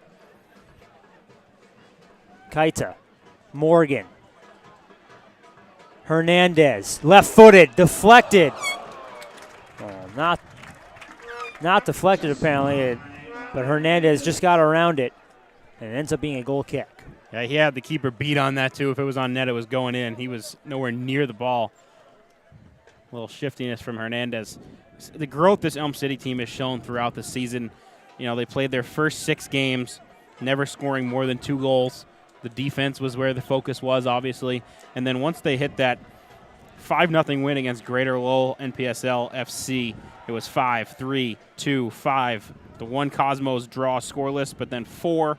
And then obviously the playoff results. They found their groove, and Sanchez and Morgan and Hernandez have been the guys. It was really right in the middle of the season, 12-game regular season. It was the 7th game, the 5-0 win over Lowell. That's when Morgan had 4 goals in the single game. He was named the NPSL National Player of the Week for his efforts after that, and it really turned the tide. The defense, as you mentioned, they've been strong all year. They kept it going, and the offense really clicked in as the final 6 games were 5 wins and a tie in the regular season for Elm City. And they've kept it going in the playoffs. And, of course, it helps to give up 6 goals in a season. But you know, talk about the defense so much. Yeah, the 5 goals in the regular season allowed for Elm City. It was the second fewest goals allowed as Hernandez goes for the chip. Second fewest goals allowed in the entire NPSL if you discount the Mid-Atlantic Conference that is very small, and they only play 6 games in the season down there. That's where we saw that Legacy FC come out of, who played Elm City in the playoffs. Yeah, that's just an interesting dynamic. Adds to the makeup of this league when you see a team like that come out. They hadn't won a game in the regular season, and they came out and put together a run in the postseason. But Elm City took care of business against that upstart, trying to do the same against this team. Not an upstart, per se, for the year, but tonight kind of forced into being one. Yeah, it has been an interesting year. A total overhaul from last year's Midland-Odessa team. None of the same players on the roster. Well, Isaac Sanchez is on it now, but at the start of the season, it was none of the same players. And they only had 4 days of preseason. They put it together and made a playoff team. One of the things that the players say helps is that they're located in Midland and Odessa, Texas. If you are in a bigger city, you might have some different distractions, but they can just focus on soccer. The club treats them very well. The ownership of the soccer team is the same ownership of the Midland Rockhounds, the Oakland Athletics AA team. So there's certainly some resources that you're not seeing on the other 95 NPSL teams available to these Midland-Odessa FC players. And that would have been interesting to see if it was a team that doesn't have those resources, having to fly in individual players from different places for this game.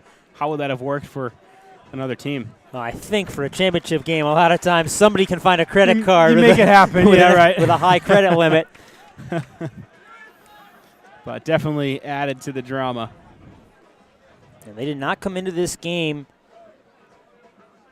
thinking they didn't deserve to be here. They understand they're the underdog. They understood what they were coming into this game with, and they thought they had nothing to lose, and they've played that way as well today. All credit to Midland-Odessa FC. Yeah, I mean, listen, you go into Detroit City in front of almost 7,000 people, and with the flares and the drums and the whole atmosphere, one of the best, if not the best atmosphere in the NPSL, and you come out of there with it. I mean, it was a draw, but you come out of there as the team that moves on.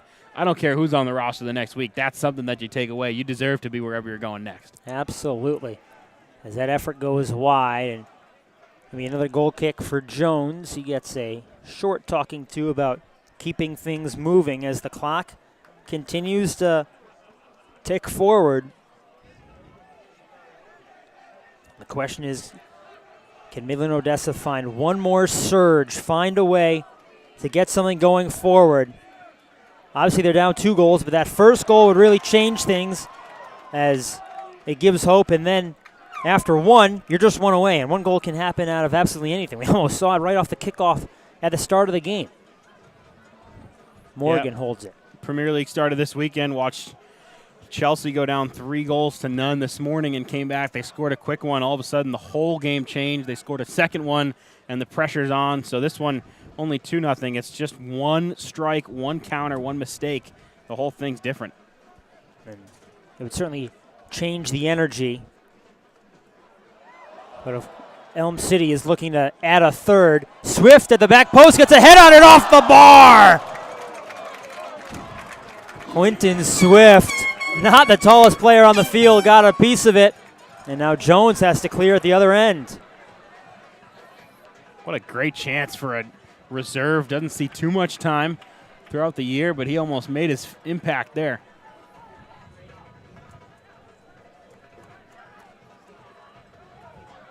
Hernandez looks up and slows things down. There's Giordano, fresh into the game, so you see him playing in the middle. Through ball, onside, across, Swift is there, and he scores! Quinton Swift makes it 3-0 Elm City. And he may have put one hand on the trophy. Quentin Swift missed that opportunity on the last try down, and he did not make any mistake there. Absolutely buries it past the keeper into the back of the net. That one could have gone through 2 goals. He pummeled that ball. 3-0 lead for Elm City, and it's just a matter of time. Second goal of the season for Swift. In the 75th minute. Looked like it was Oliveira making the run down the right side who served it across. And Swift unmarked in the middle. Put it away.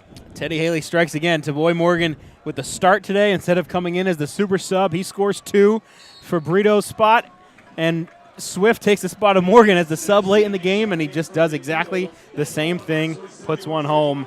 And the celebration is almost on here at Reese Stadium.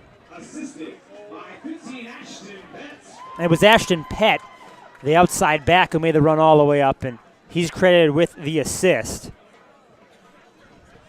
As he made a very strong run. Midland-Odessa still fighting. They came here to win a championship, and they're not going to stop until the referee blows his whistle 3 times. Nope, there's a reason they play 90. You never know. Like I said, I was just talking about the game today with Chelsea and Burnley, and it was about this time when the first goal was scored for Chelsea, so you just never know until it's over.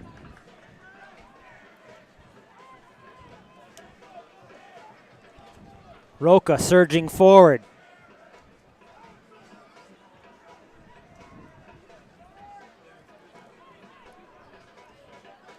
Moulin on it. Wide right, Puelma. Puelma plays college ball at Palm Beach Athletic. Good job by Swift there. And the hand came up from Kalu Kaita. It'll be a free kick, as they're going to ask for the trainer. And now they're going to say no trainer. Roca up quickly. Only one guy left to take his place, so yeah, he doesn't have much option. Time's not on their side either.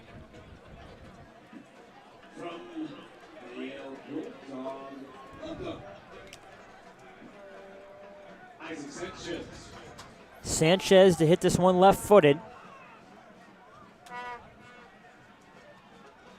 Headed straight down, and Swift gets a piece of it to send it away. And Giordano sends it to midfield.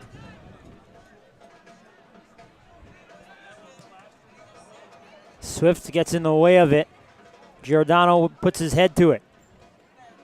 Ball played through. Lacage is going to let it roll all the way to Jones. And they will slow things down. Into the 79th minute. 3-0 lead for Elm City. Savoy Morgan, 2 goals in the first half. Quinton Swift here in the second half is Kaita on the sprint with it. Kaita to Swift.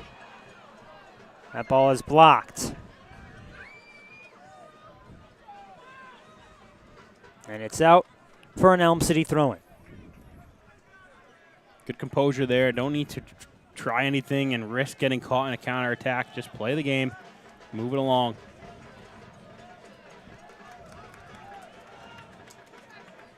Canio in the back. He's been a calming presence all season. Plays this one over the tops. Swift got a head to it,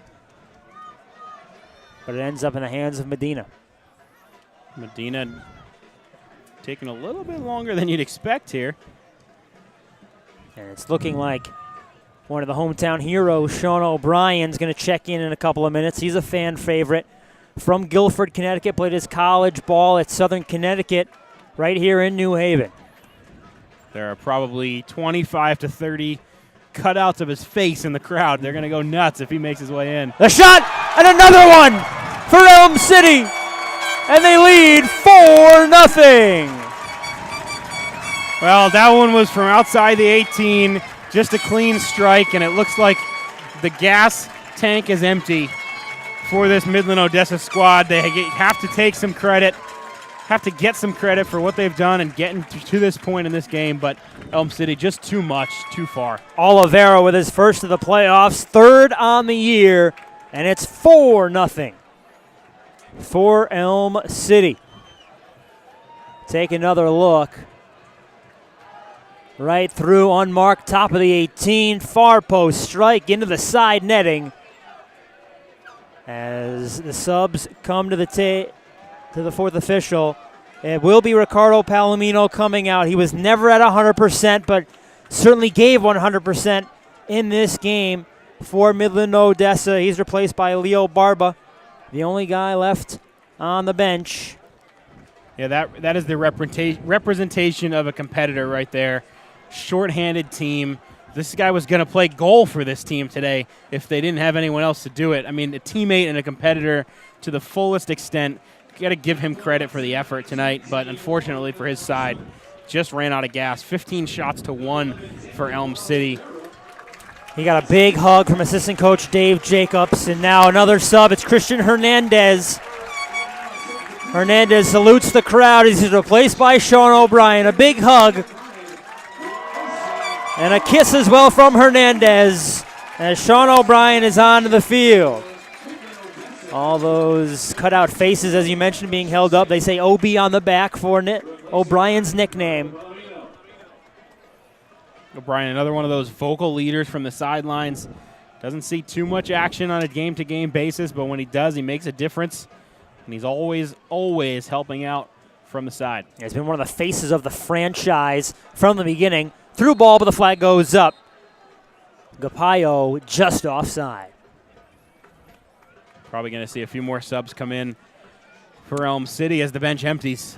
Anthony Asante checks in with the fourth official. He'll come in at the next stoppage. He's another player out of Post University. That's where he ended his college career. That stops at Monroe Community College and Syracuse before doing a post-grad year at Post, and was a first-team performer for Teddy Haley. He scored 2 goals in the opening game, and he hasn't scored since. He has a chance to cap his season with a goal as O'Brien makes sure he gets in the score sheet by committing a foul. Yeah, Sante made a name for himself really early, but Savoy and Shaq have really taken over the heavy lifting on the offensive side.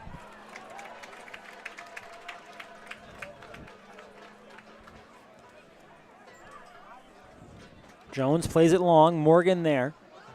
Morgan has not been asked to be a 90-minute man too often, but he's still in there after his first half brace. 2 goals for Morgan.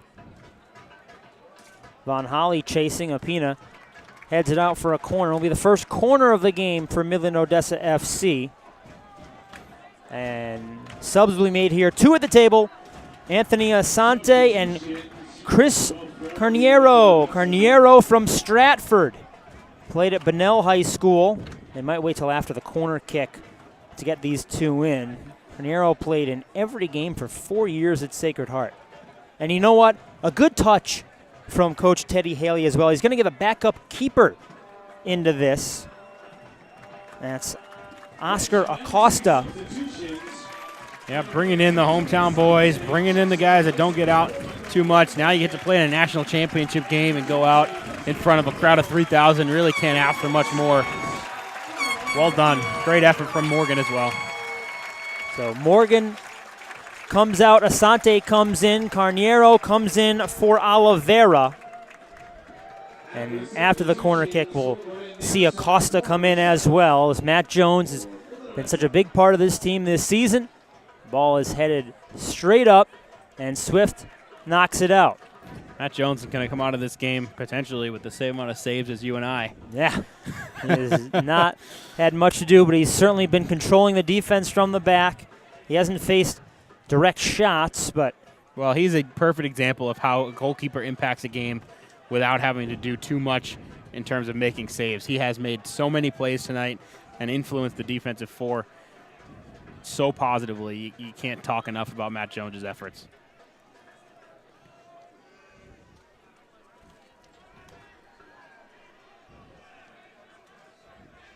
You can feel the excitement starting to brim a little bit. They're getting ready.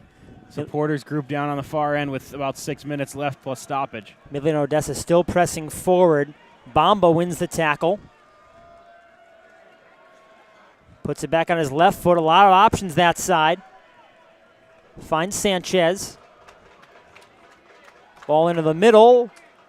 And Lacage sends it to safety. Asante gets his head to it.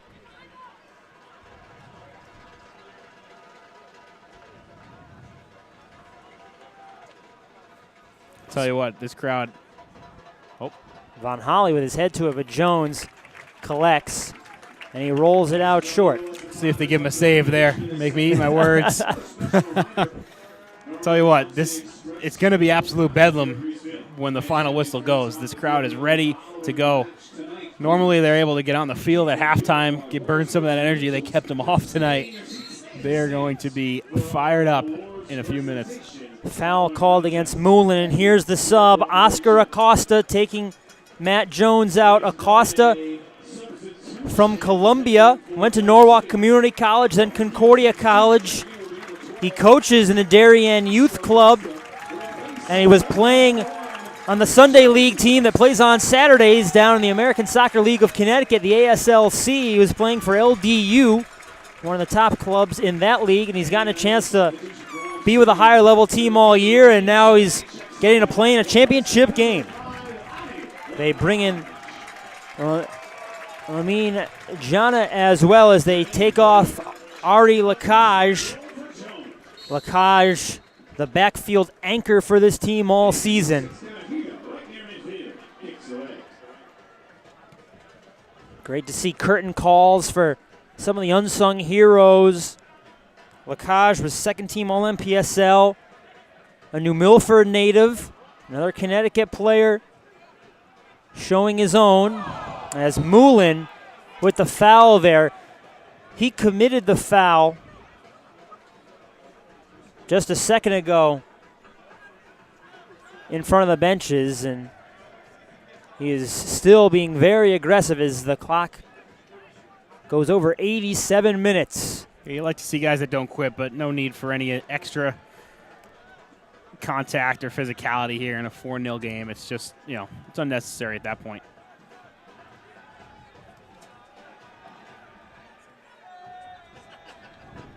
Saw the same thing happen in the Clarkstown game as well. And of course, no next game for these teams, so the consequences aren't seen immediately. As you mentioned, this year's team was a total overall from last year's team, so no one knows what's in store for next year's Midland-Odessa FC, but they seem to have tapped into something as they were able to put together a stellar squad this year, making the championship game and really being undone by regulations. Once players report to their NCAA Division I teams, they can only play for that team for the duration of the season. So there's a couple of guys who are playing D2 for Midland in college, and they were able to train with their teams this week and come back and play this weekend, but not so for the D1 guys. And it really took away from what could have been for Midland-Odessa FC after their big win over Detroit City in the semifinals. Yeah, they'll always be asking what if. Elm City luckily did not put themselves in a position to question that either. They came out and took care of business. It would have been very easy to look past this team. Not look past, there's nothing to look towards, but look over this team as just another opponent with not too much to offer. They came out and took care of business from the opening start. Kaita to Giordano. Kaita's done such a good job in the middle of the park. As this one's sent the other way, the question now becoming how much stoppage time for referee Jeff Arthur-Holtz and his crew. It is 4-0, so would not expect to see too much. Have not been any lengthy stoppages either. And looking forward for Elm City, what's next? I mean, they accomplished everything and more for this first season. Incredible attendance, incredible success. It's just, where's the next stop on the bus? Well, they'll be the in, Express. They'll be in the U.S. Open Cup next year. We've seen amateur teams make runs to play MLS teams, beat MLS teams in the U.S. Open Cup. So that's certainly a possibility looking forward for next year for Elm City. Mentioned they'll play in the Steinbrecher Cup as well, a chance to be crowned the National Amateur Champion of the United States. Here's Asante taking it to the corner. Cuts back by Rivera. Asante still on it. To the middle, and Swift adds another one. Quinton Swift with his second of the game. Give the credit there to Anthony Asante. He said, hey, remember me? 2 early goals in the beginning of the season. Hasn't done too much offensively since, but boy, does he still have the touch. That was a beautiful run. Towed the end line and put it in for the finish. And we'll just wait for the referee's whistle as we are in second half stoppage time. Quinton Swift makes it 5-0. What a run by this Elm City Express team. We'll have 2 minutes of stoppage time. 2 minutes and get ready for the celebration. Absolutely going to be mayhem down on that field. Get another look as Asante beat his man. Rivera right there. Got to the goal line, found Swift, who made no mistake. And it's 5-0 now in stoppage time. Their last loss on June 3rd at Brooklyn, 1-0. The only loss of the season. And they've rattled off wins in every game except one, which was a 0-0 draw with the Cosmos. Vaughn Holly into the middle. You know Elm City wants to keep the clean sheet. A strike, and Acosta watches it go wide. Looking for their 11th clean sheet of the season. Just outlandish numbers from this team defensively, and now in the last few games offensively, this will be their third 5-0 win of the season if it holds up, along with 2 other 4-0 wins. Just really not even leaving it up to decisions from anybody. They took care of it. Elm City, a first-year club in the NPSL. There's the final whistle. The Elm City Express 2017 NPSL champions. Well, the crowd will tell the story.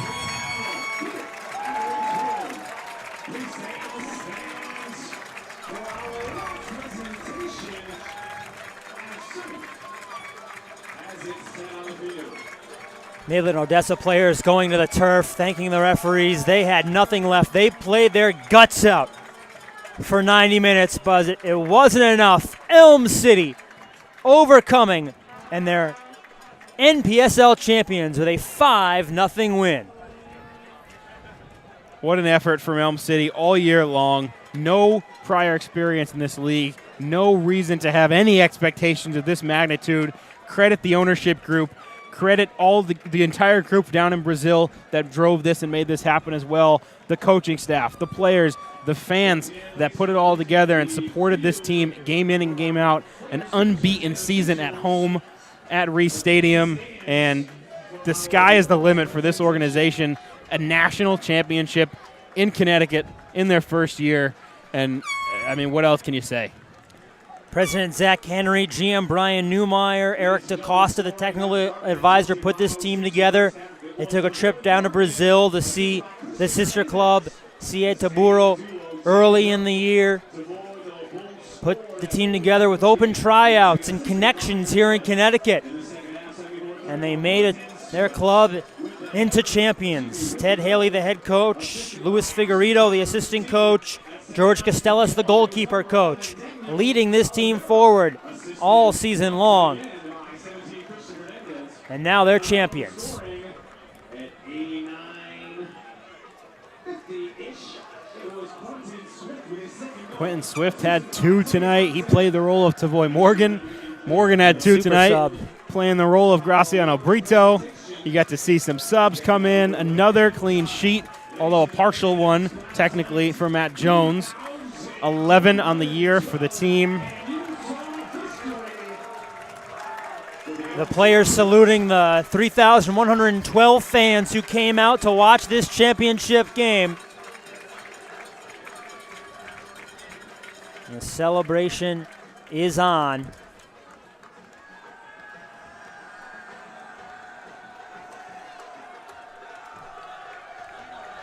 The fans absolutely loving it. Going to be a long night in New Haven, but it's going to be a lot of fun celebrating the Elm City Express NPSL Championship. Yeah, one job I don't envy, or 2, security guards and the public address announcer, who 5 times in the second half said, please remain in your seats for the awards. And as you can see, not that successful. The netting was not going to hold those supporters back. What an effort. What a job by the supporters, too, just to come out and really make this their own. Have to give a mention to the pizza flag. It is unique to this team. Hey, you're in New Haven. You can't find that anywhere else. And Midland-Odessa, all class, still on the field waiting for the awards. Give them as much credit as you can give them for being here, putting this together. Just all around great representation of this league. So we will now start the awards ceremony.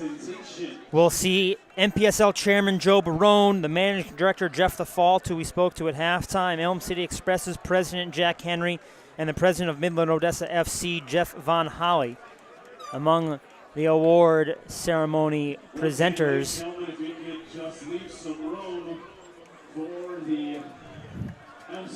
The PA announcer continues to ask for the fans to make some room, and it's going to be hard to do. Might want to shift the tables a little bit. I'll tell you what, I was in that role for the regional final. It wasn't like this, but it was pretty much the same thing. You just kind of hear the words you're saying and realize nobody else does.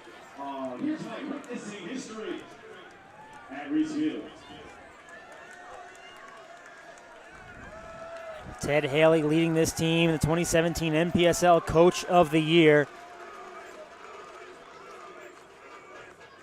Certainly showed that the league made a good choice when they selected him as the Coach of the Year, as he leads Elm City to a title in their first season of existence.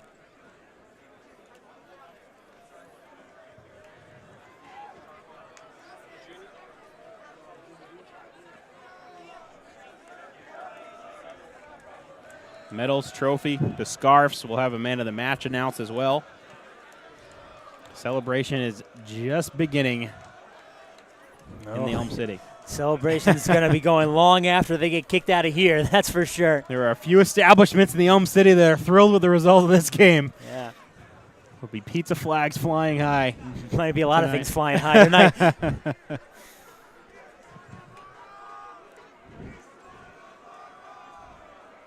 They call themselves the Yard Dogs, and they have sure made their presence known throughout this year as they've mobbed Sean O'Brien,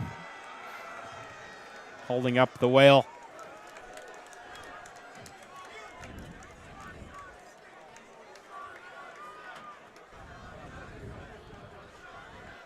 Just waiting for the post-game ceremonies to begin.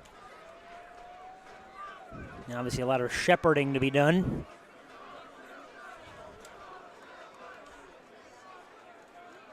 If they call the players out one by one, they're going to have to escape from the throng of fans as well. A Brazilian flag and pictures being taken.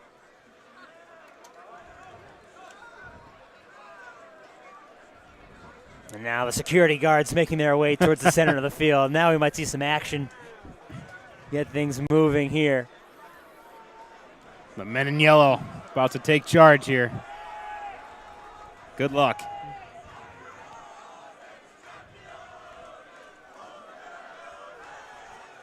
Elm City finishes the season 14-1-2.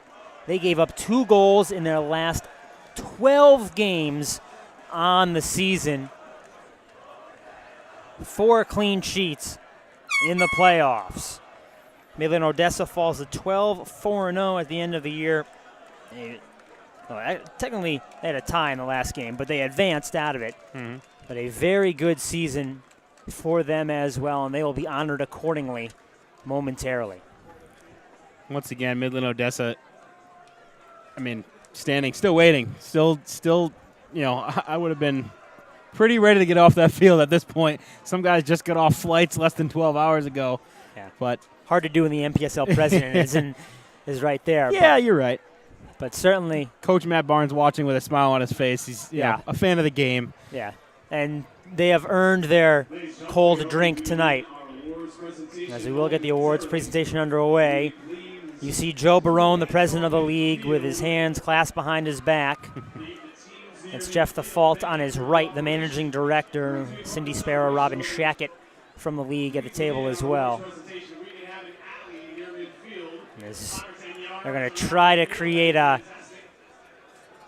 champions walkway along the midfield line.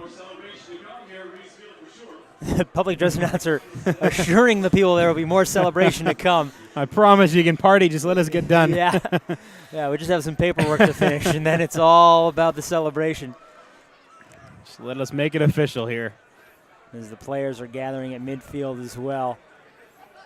The Northeast Region trophy is somewhere in the mix of people.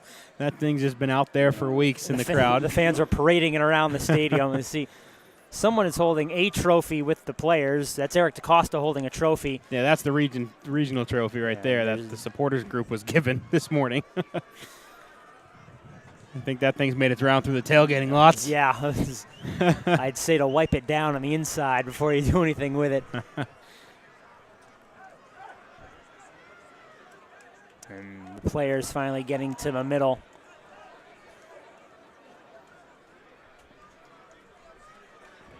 Well, the fans have been a big part of this from the very beginning. No reason why it should change now. Some of them probably expecting championship rings out of this. But at the very least, they have their pizza. Yeah. And they have their championship. I was going to say onion rings tonight, but pizza's better.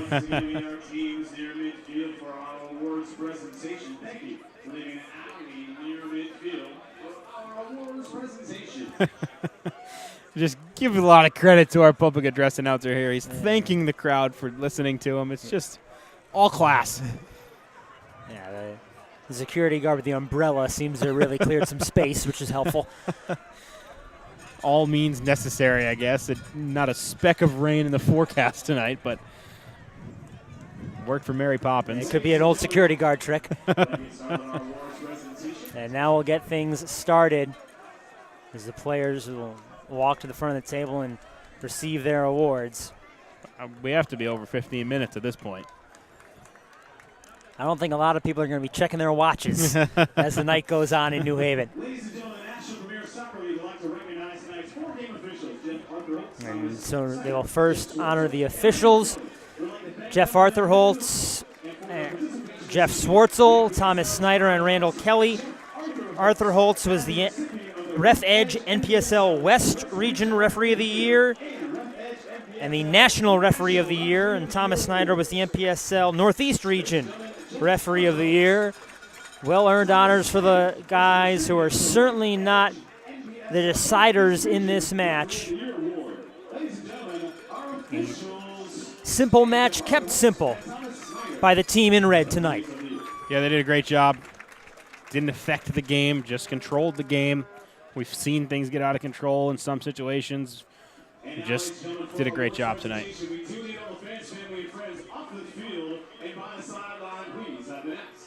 That seems like a little bit too much to ask to have everyone off the field. Yeah, the public address announcer asking all the fans to get off the field. Now there's going to be no room on the sideline. It's a pretty big sideline, but it's not going to create too much room. The team is lifting Zach Henry. The president of the team put this all together. He deserves a lot of credit. Got a call from him almost a year ago about this organization, and he seemed like he might have been the only one that was expecting this. You know, you talk about guys trying to go for that ambition, but he didn't seem surprised that any of this has happened throughout the year. Deserves a lot of credit. So now they create some room so the teams can walk in front of the table. There's a little bit of everything. There's an inflatable soccer ball out there. Yeah. The photograph podium just looks helpless out in the middle of the field. Yeah, that's for interviews afterwards, I think. You got to get there first. Beyond the table, please, folks. Either side. Thank you for your cooperation. All things considered, pretty good situation. Pretty good, pretty well handled by the NPSL. Yeah, everyone seems very happy who was on the field right now. If you're not a security guard, I guess, but or in a white jersey, but well, but no conflict, no issues on the field.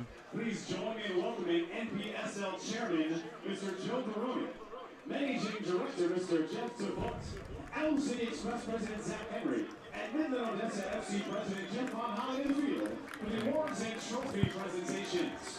So now we see the leaders of the league and the two teams coming to the table.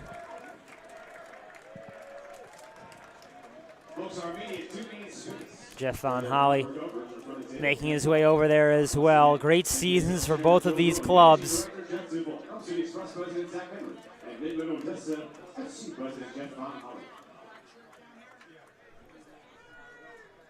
And now, ladies and gentlemen, the National Premier Soccer League is proud to announce Elm City Express head coach Teddy Haley as the recipient of the 2017 NPSL Coach of the Year Award. They have just announced in stadium that Ted Haley won the Coach of the Year award. That was made public a few days ago as he comes to the table and gets his crystal ball. Feels like they've been looking in the crystal ball this season to put things together for Elm City Express.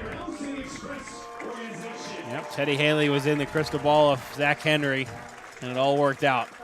That was one of the best decisions Zach Henry made with this whole organization, putting that man in charge. He was the head coach of CT United FC, a team in the ASL last year. That team no longer in existence. It freed Teddy up, and here he is, Coach of the Year and a national champion. And making the sunglasses on the back of the neck look become a new trend in New Haven. We might see all kinds of people wearing those tonight. And they have named Savoy Morgan as the Miter Man of the Match. So Savoy Morgan, the Elm City forward, named the Miter Man of the Match for the 2017 NPSL Championship, powered by Miter. 2 goals, both in the first half, in the 26th and the 45th minute. Made 6 goals in the postseason after 6 regular season goals for Morgan. And the Bull walks off with a crystal ball of his own. How's that for a kid playing high school soccer, comes from Jamaica, plays high school briefly, and then is thrown into the NPSL, and what an impact. 12 goals on the season, total of 17 games played. He was not a starter for a lot of the season, but he ends up as the championship player of the game. Congratulations to Midland-Odessa FC and their tremendous success. And now they will hand the medals out to the players from Midland-Odessa, getting a well-deserved round of applause. They came in tough situations and left it all on the field. Medina, the goalie, got the late call.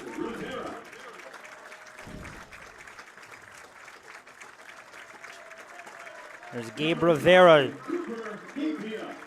played very well for this team. Cooper Gapia.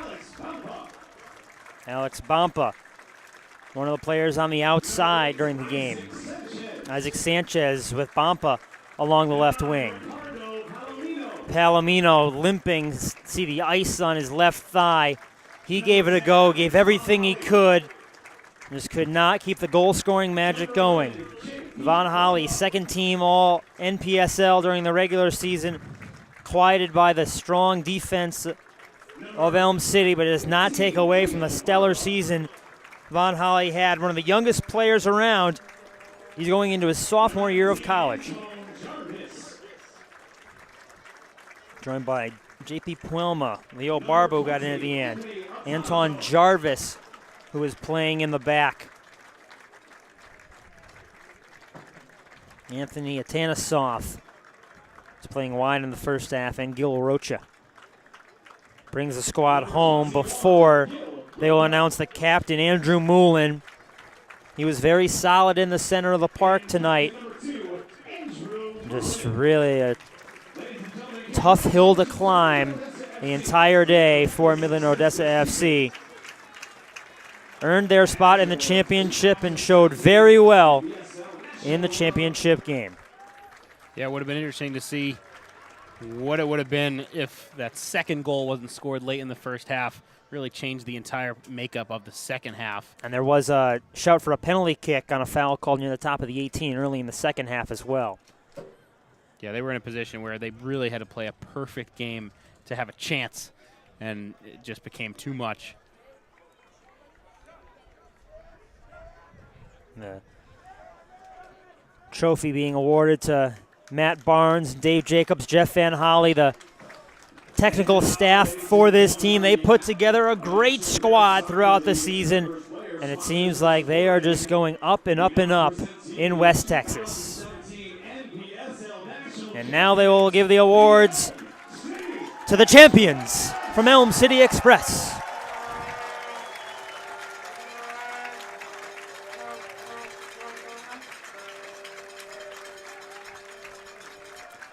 They will go numerically with the captain going last, so they'll start at number 3 and just loop back to the top as Jones, number 1, is the captain. I should say they'll start with 2 as Jana is dressed tonight.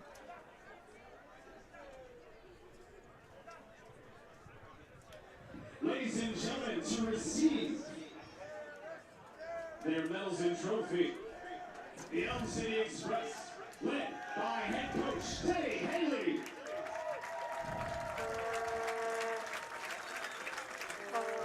So the coach, Ted Haley, will come up first, get his scarf and his medal.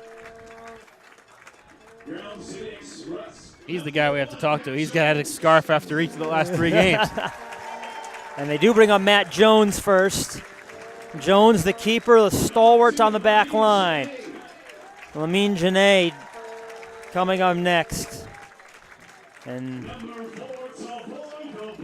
they'll go to Savoy Morgan, the player of the game, 2 goals in the first half. Here's Lacage. Held the back line down all season, second team all-league performer.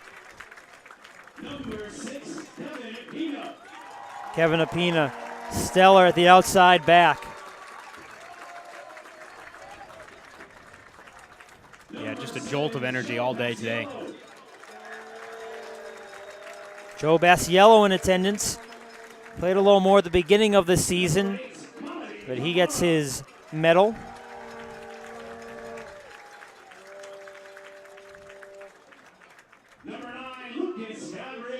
There's Lucas Gabriel, one of the Brazilians on the team. Played very well in this game, especially holding possession in the middle of the field. Daniel Oliveira scored the 4th goal of the game. It was really the nail in the coffin. Another player did very well to control possession. Oscar Acosta, the backup goalkeeper, got in at the end. Certainly been helpful on this team all season. Kalu Kaida, another one playing in the center of the field. Astern Pett, the right back, had the assist on Swift's first goal, the 3rd one of the game. He was solid all night as well. Absolutely.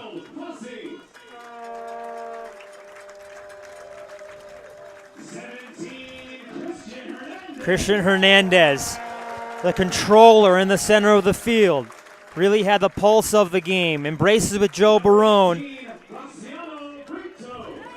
There's Graciano Brito. Game-winning goal in the semifinal, injured tonight but he's such a big part of this team. Giordano Pifero came in late, really shut things down defensively. Chris Carniero, you can say the same thing about him. Out of Stratford, a 4-year player at Sacred Heart. 22, Rob Fourier. Rob Fourier coming out as well, not just tonight. They really showed their depth tonight as well. It wasn't a close game towards the end, but they showed everyone's quality coming off the bench. Jeff Tryon from the University of Hartford has announced he is not in attendance. Joe Abele also not in attendance, another goalkeeper on this roster out of Central Connecticut State University. There's Quinton Swift, came in, scored 2 goals off the bench in the last 15 minutes. 28, Istvan Istvan Canio, a North Haven native, graduate of the University of Connecticut, where he double majored in chemistry and biology. And now an NPSL champion. Yeah, better him than me. I'll stay up here.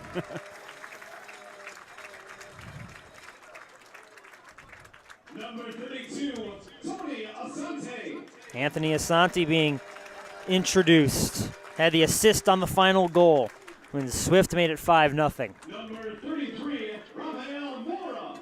Rafael Mora coming up as well, and there's just a few left. And then the party's on.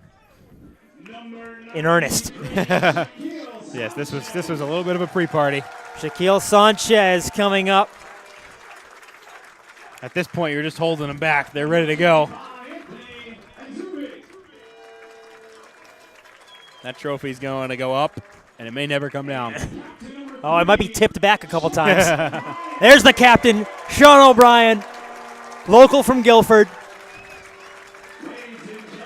And he receives the final medal being handed out. And good luck, security guards, because here we go. Everyone's been playing nice, that's for sure. Can't even see the trophy anymore. We'll see it soon as Elm City looks to raise it high. O'Brien with his hands on it.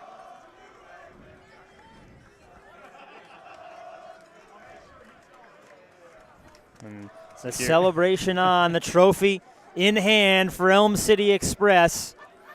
2017 NPSL champions. Ladies and gentlemen, once more, your 2017 NPSL National Champions, the Elm City Express. And the trophy high in the air. Elm City, their first year as a club, champions of the NPSL.